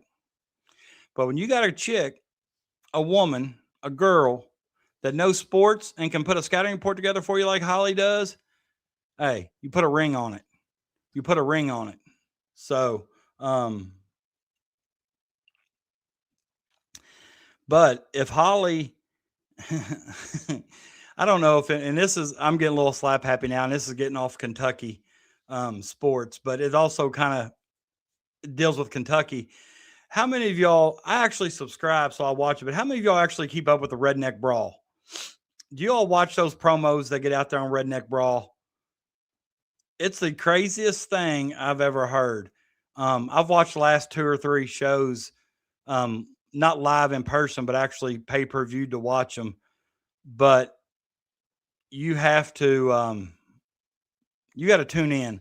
Go to Facebook and type in Redneck Brawl and watch most of the people that are fighting in Kentucky are from like Manchester, Hazard, Harlan. But it's wild. There's more fights in the crowd than there is in the ring. But yeah, you need to go check that out. Go check out Redneck Brawl. And don't say you didn't learn nothing on this show, because if you watch it and you tune into a couple of those promos, I promise you one thing. You'll tune into the next one. Big Blue Cat says he had a friend fight in it. But listen, hold on a minute. This next one coming up is on Mother's Day's weekend. It'll be in Knoxville. All right. They kind of go all over, but at this time it's kind of like Kentucky versus Tennessee. So a lot of the fighters are from Kentucky, and they'll fight against somebody from Tennessee. But you need to go watch some of their promos. I mean, it's called Redneck Brawl for a reason. I don't know what your all's mental vision is of a redneck, but a lot of these guys that do these promos. But you get in the ring. It's 3 1-minute rounds. You got on gloves. It's kind of more like a boxing match. If somebody goes to, like, if you knock somebody to the ground, you're not even allowed to get on top of them and hit them. You have to back away. So it's more like a boxing match, but it's 3 1-minute rounds. If you win, they hand you a check for $500 right there on the spot. Portnoy doesn't do Redneck Brawl. Portnoy does something else. Catfish Cooley does Redneck Brawl. Yeah, there you go. See, Catfish Cooley. But it's just, it's fun to watch, and the commentating is crazy. It's kind of like, it's pay-per-view, so some of the things they say, they got ring girls that come around to tell you what round it is. Then they do a ring girl competition, and these girls are wearing the skimpiest of the skimpy. Oh, you have to check it out. Yes, they have their own. You can see some of the fights on YouTube. They'll have some of the whole fights. But Redneck Brawl, go to their Facebook page. And the reason I say that is they recently had all the Kentucky people get in line, or not get in line, I should say, meet up at the Walmart in Manchester, Kentucky. So there's probably 50, 60 people there in Manchester, Kentucky, and they're all shooting their promos. They're all talking shit about Tennessee and the people they're going to be fighting from Tennessee. And it's male and female. Like, for example, one of the females' names is NyQuil because she puts them to sleep, slumps them. I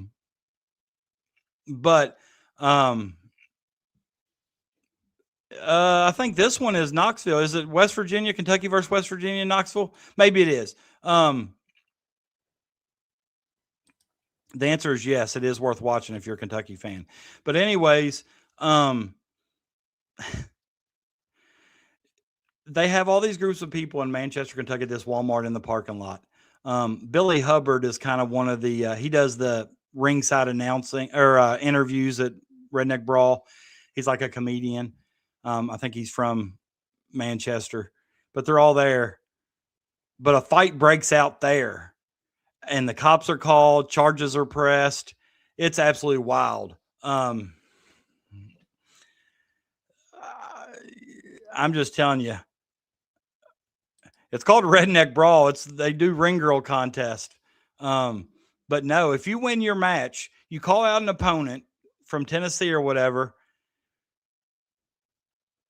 And Clyde, I thank you for your opinion. I mean, I liked it, but I usually tend to watch everything Kentucky. But yeah, I mean, it's crazy to me though that they come all these Kentucky people that are supposedly supposed to be fighting Tennessee people.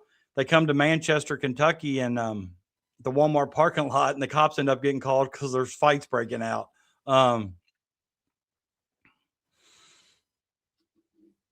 This is great right here. I wouldn't really call it fake wrestling. Somebody said fake. It's not fake. I mean, I watched a girl fight.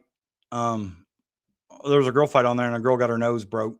I mean, got hit square in the nose or broke it. But this is awesome right here. I used to watch those videos when Mick Foley was younger, and he'd jump off the roof onto a mattress or whatever. Clyde just likes to come in and piss on everything that makes us people happy.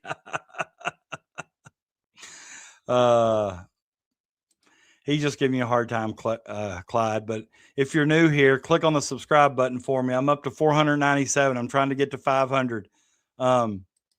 Well methed up. A lot of these guys are well methed up.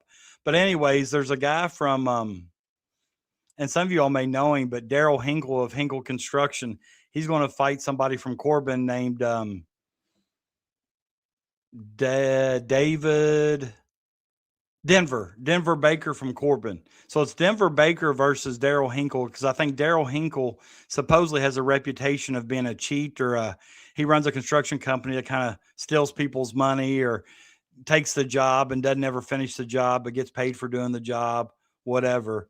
You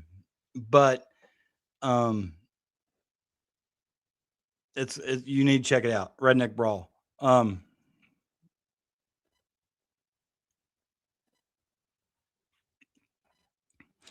Is it realistic or advisable to bring OA back if they give everyone another year?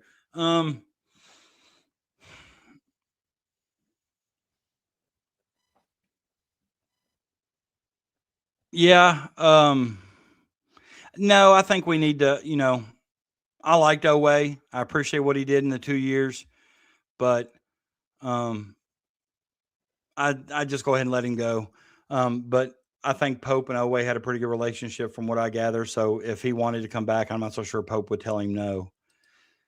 I lost the fight where a guy didn't even get a punch in, but he won the fight because the other dude hit him in the back of the head when he was down to his knees. He's from where I'm from.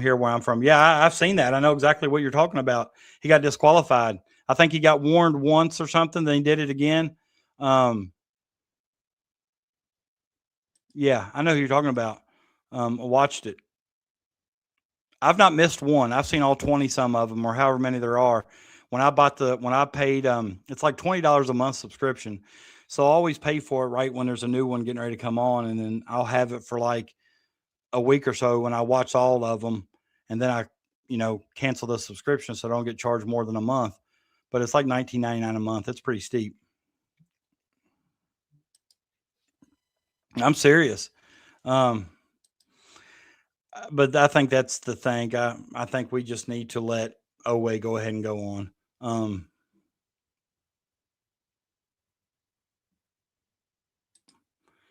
I don't have Clyde blocked. And that's exactly how I feel. He was great here the 2 years we had him, but let him go. Yeah. And I think there were a lot of times this year, him and Aberdeen didn't coexist real well. They were both wanted the ball in their hand. They both wanted to shoot. But I think because we didn't have the floor spacers or the shooters that we had in year one, OA looked bad a lot of times because he couldn't get to the rim and he didn't finish well around the rim at times or whatever. But, I'm an OVW legend. OVW has come to Augusta several times, and I actually got to help. I actually got to know a lot of the older guys. I don't know if you remember like Paradise. If you remember, I remember when CM Punk was there. If you name them, I can tell you a lot about all of them because they come to Augusta, and I would help them, line up places to eat for them, help them set the ring up, take it down, things like that. I've never been to the historic Davis Arena though, and I'm not even sure. Does Matt Jones still have anything to do with OVW? Him and Craig Greenberg or whatever. Yeah, Mick's been doing a lot of stuff with Al Snow at OVW. But I do know I really did like the OVW documentary that they did. Matt sold his share. Well, him being a big wrestling fan, that kind of surprises me. He got out of it fairly quick. Yeah, I watched Power Slap. Did you see former wrestler Jake? He was also an OVW guy from Oklahoma. Jake, you know, who am I talking about? Later, man. Thanks for stopping by. I appreciate it. I'm getting ready to go to bed too in about 4 minutes. That's true. Back in the Attitude Era with DX, and every single week they would come by with something new, and the Skimpy. No, Jake Hager, I think his name was. Jake the Snake's about to pass away, man. He's in bad health. He ain't doing no power slaps. Let me see if I can find Jake Power Slap. Yeah, Jake Hager in his Power Slap debut. Hold on a minute. I'll pull it up here for you and let you watch this. This is the last thing I'm doing. I got to go to bed, guys. Let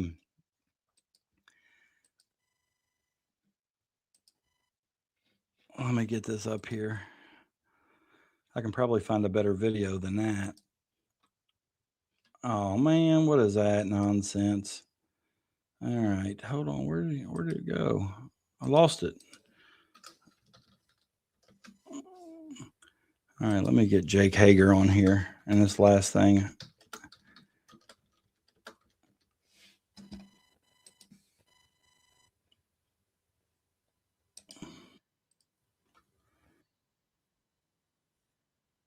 Oh, that's a short. All right, hold on, man. Quincy, some guy supposed to be.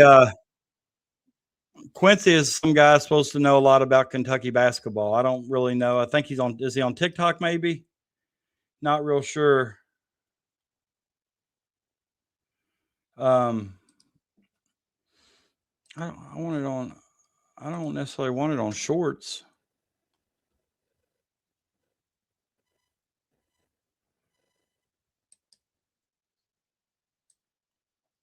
All right, here we go. All right, last thing here. Jack Swagger, yeah, Jake Hager, Jack Swagger, yeah, that's who I'm talking about. All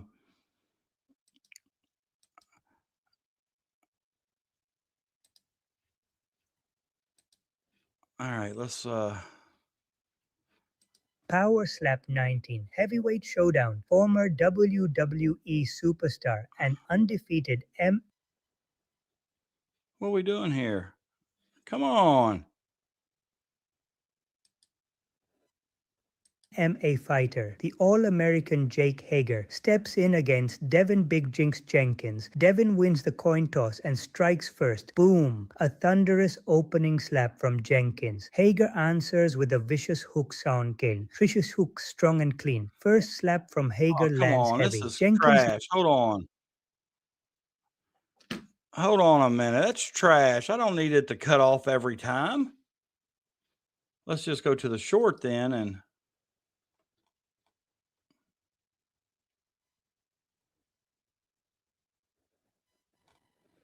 this is absolutely nuts here. All right, let me try this again. It's going to be after 1 o'clock because this damn trash YouTube crap.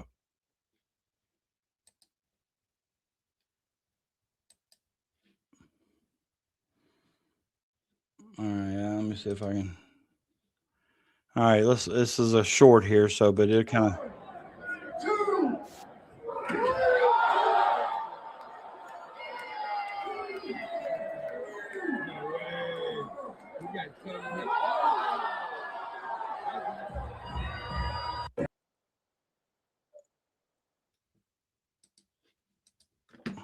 What do you think about that? That is absolutely nuts.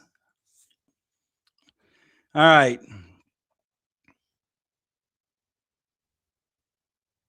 Let me see what else is going on here.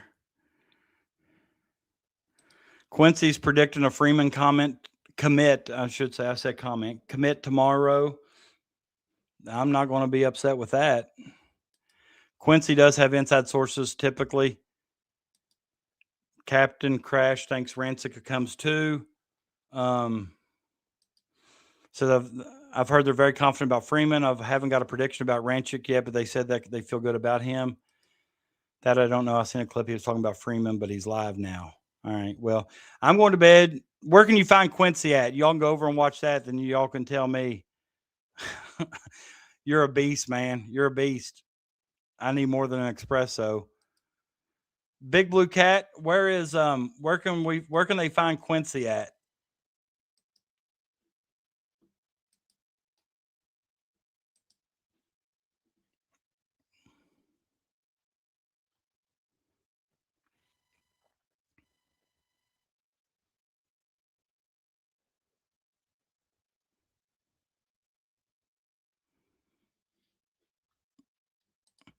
So come Wednesday, we have what we have and can't get any more players after. No second portal. No, I don't think so. I mean, I don't know. I think you can still sign people from the portal that are already in the portal. I think Wednesday's the deadline to announce that you're going to the portal. I think. Correct me if I'm wrong. Quincy is on TikTok. You can find him there. Dude, you're killing me. No, I'm stopping at 102 here. No Stokes. We just ride with Cam and Hawthorne.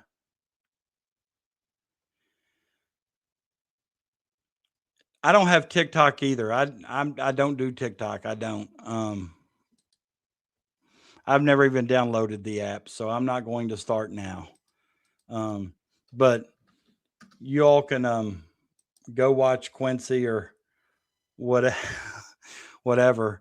Wednesday is the last day to enter. Yeah. So there you go, Jake. So I guess after Wednesday, they have to already be in the portal if you're going to sign them. Have to already be in the portal. Hold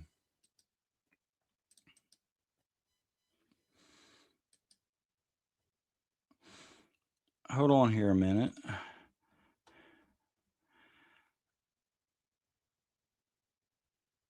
I will say this, 498 subscribers gives me a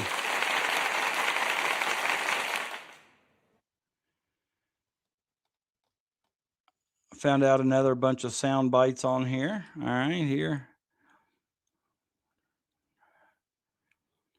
I don't know if he's on YouTube or not. I don't know him. I've never seen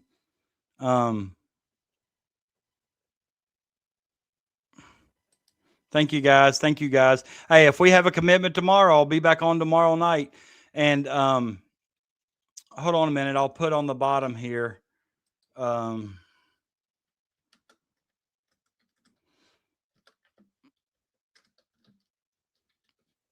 Give me a second here. So you'll be able to know.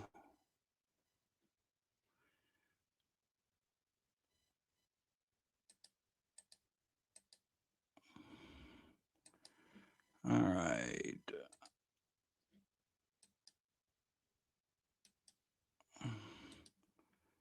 There you go.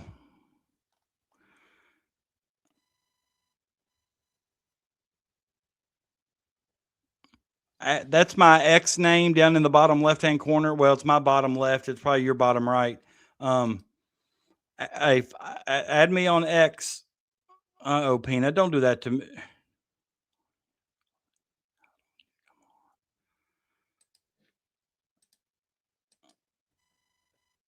$4.99.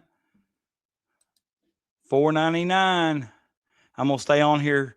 Follow me on Twitter, guys. Down here at the bottom of the screen, I changed that to my Twitter handle. I post all my shows to Twitter, like when I'm going live, so then you can follow, so you'll know that we'll be on here the next time. But I would like to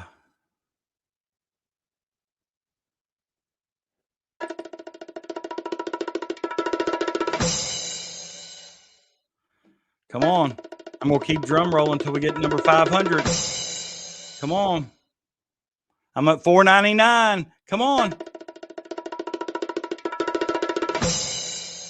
There's got to be somebody on here that's not subscribed yet. Come on. Come on. $4.99. $4.99. Come on. $4.99 still.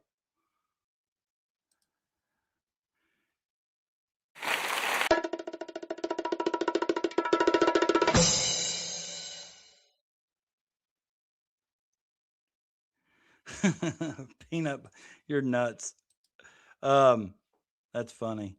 I will say this. Hold on here a minute. Uh-oh. Who's the asshole that unsubscribed making it $4.98? Somebody's playing with me. Somebody's doing that because I said I wouldn't leave until we get 500 subscribers. I'm going till we get my 500th. Even if it's till 6 o'clock in this morning, I'm staying locked in. Some asshole unsubscribed just so they could keep me on here longer. I know how y'all did it.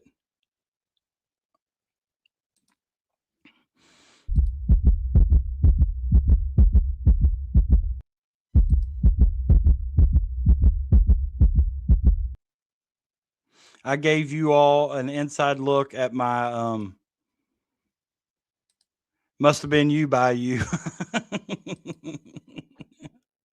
I actually have a distant relative named Terry Perry. Crash. I knew it was one of you assholes. But no, I gave you all a live look at my heartbeat.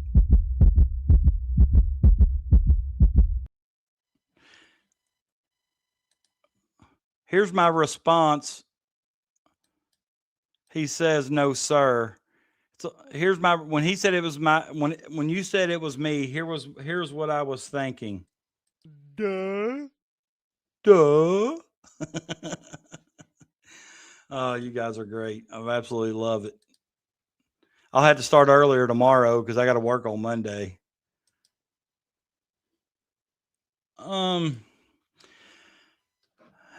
It's tough. High school kids think they have the right to post whatever they want whenever they want. I will tell you this: it's worse after a loss when they want to blame the officials or they want to talk trash to the other team. Or I've never really had any problems majorly. I've had to get on a few kids about things that they post, and when it's negative towards maybe a teacher or a teammate or things like that. But it's not really what I would consider too bad. But, I try to teach our kids that if you wouldn't want what you're about to tweet, Instagram, Facebook, TikTok, whatever, if you wouldn't want that on the front page of a newspaper, then don't put it on social media, because essentially putting it on social media with the way people screenshot nowadays, and as soon as you put something up, it's already screenshotted. So I wouldn't say it's a real big problem, but it's definitely another avenue that you have to navigate kind of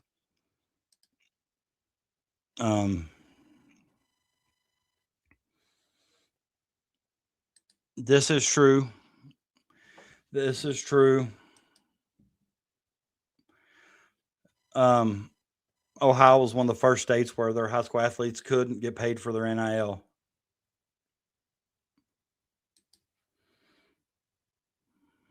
Now look at this. Crash tells me to stay on here till 1:30. And then his ass is jumping up and going to bed because he's got to go to church tomorrow. And Holly snorted.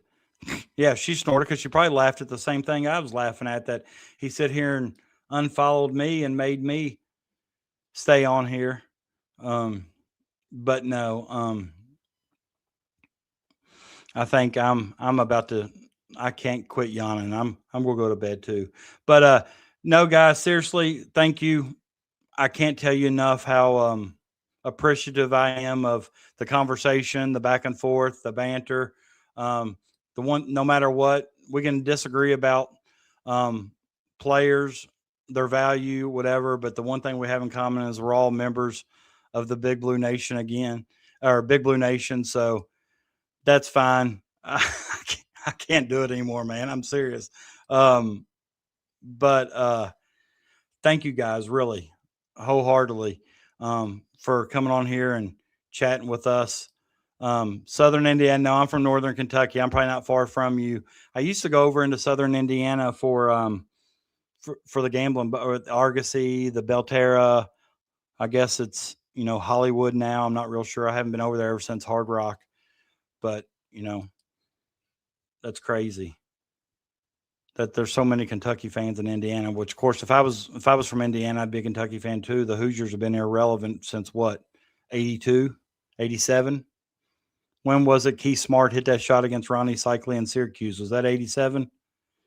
Western Kentucky, my gosh, you guys are on other time zones. My goodness.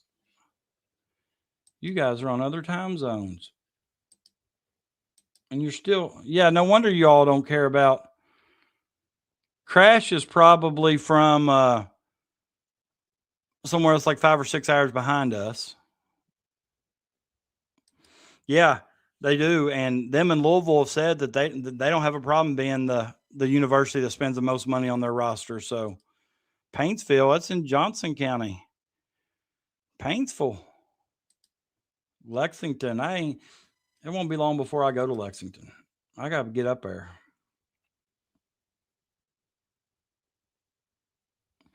A lot of people online is kind of like, they haven't really talked about Hawthorne a lot. And somebody called out the fact that, we may already have a star on our roster. Nobody's talking about Hawthorne. Now they want to include him in every lineup that they put out. Don't forget about Hawthorne. Don't forget about Hawthorne. Hawthorne. I really do hope he comes back. I didn't mention earlier that I read that he's waiting to see the roster, and if Stokes ends up coming to Kentucky and that's his position, he may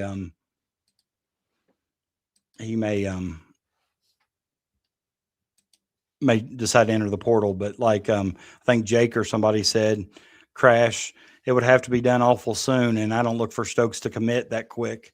It would have to be done awful soon with the portal ending next week. So I think we're going to get Hawthorne, at least see him for a year. So that's good. I mean, he's had a whole year to redshirt, to work on his game, work on his body.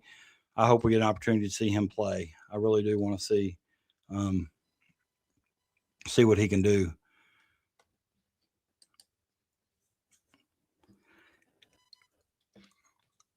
Oh, James, I followed you. If you're still here, I followed you back on Twitter. Thanks for the follow.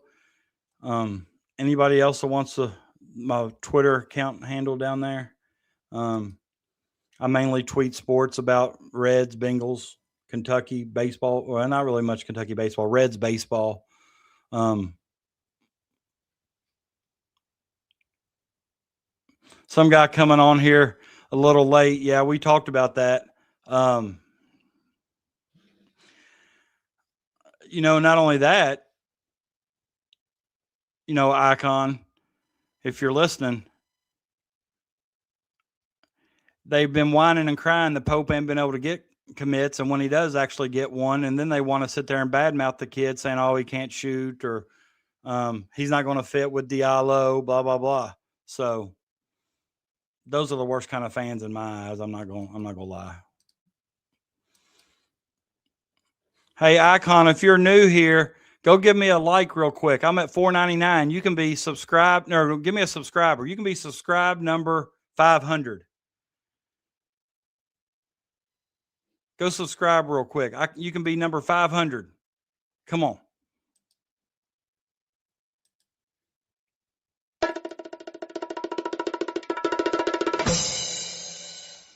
Come on, Icon. Come on. You may not hear this for another 2 hours if you started from the beginning, another 3 hours. Oh, 502. Ding, ding, ding.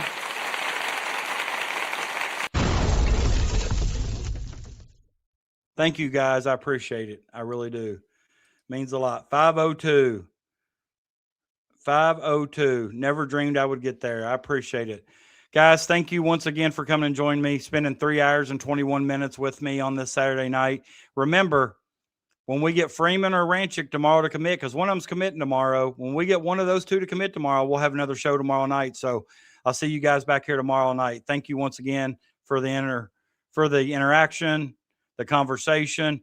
I appreciate each and every one of you all. So thank you guys. So be on the lookout tomorrow for the show message, because I look for the commitment to happen in the afternoon. We'll have another show tomorrow night. So stay tuned and stay hot.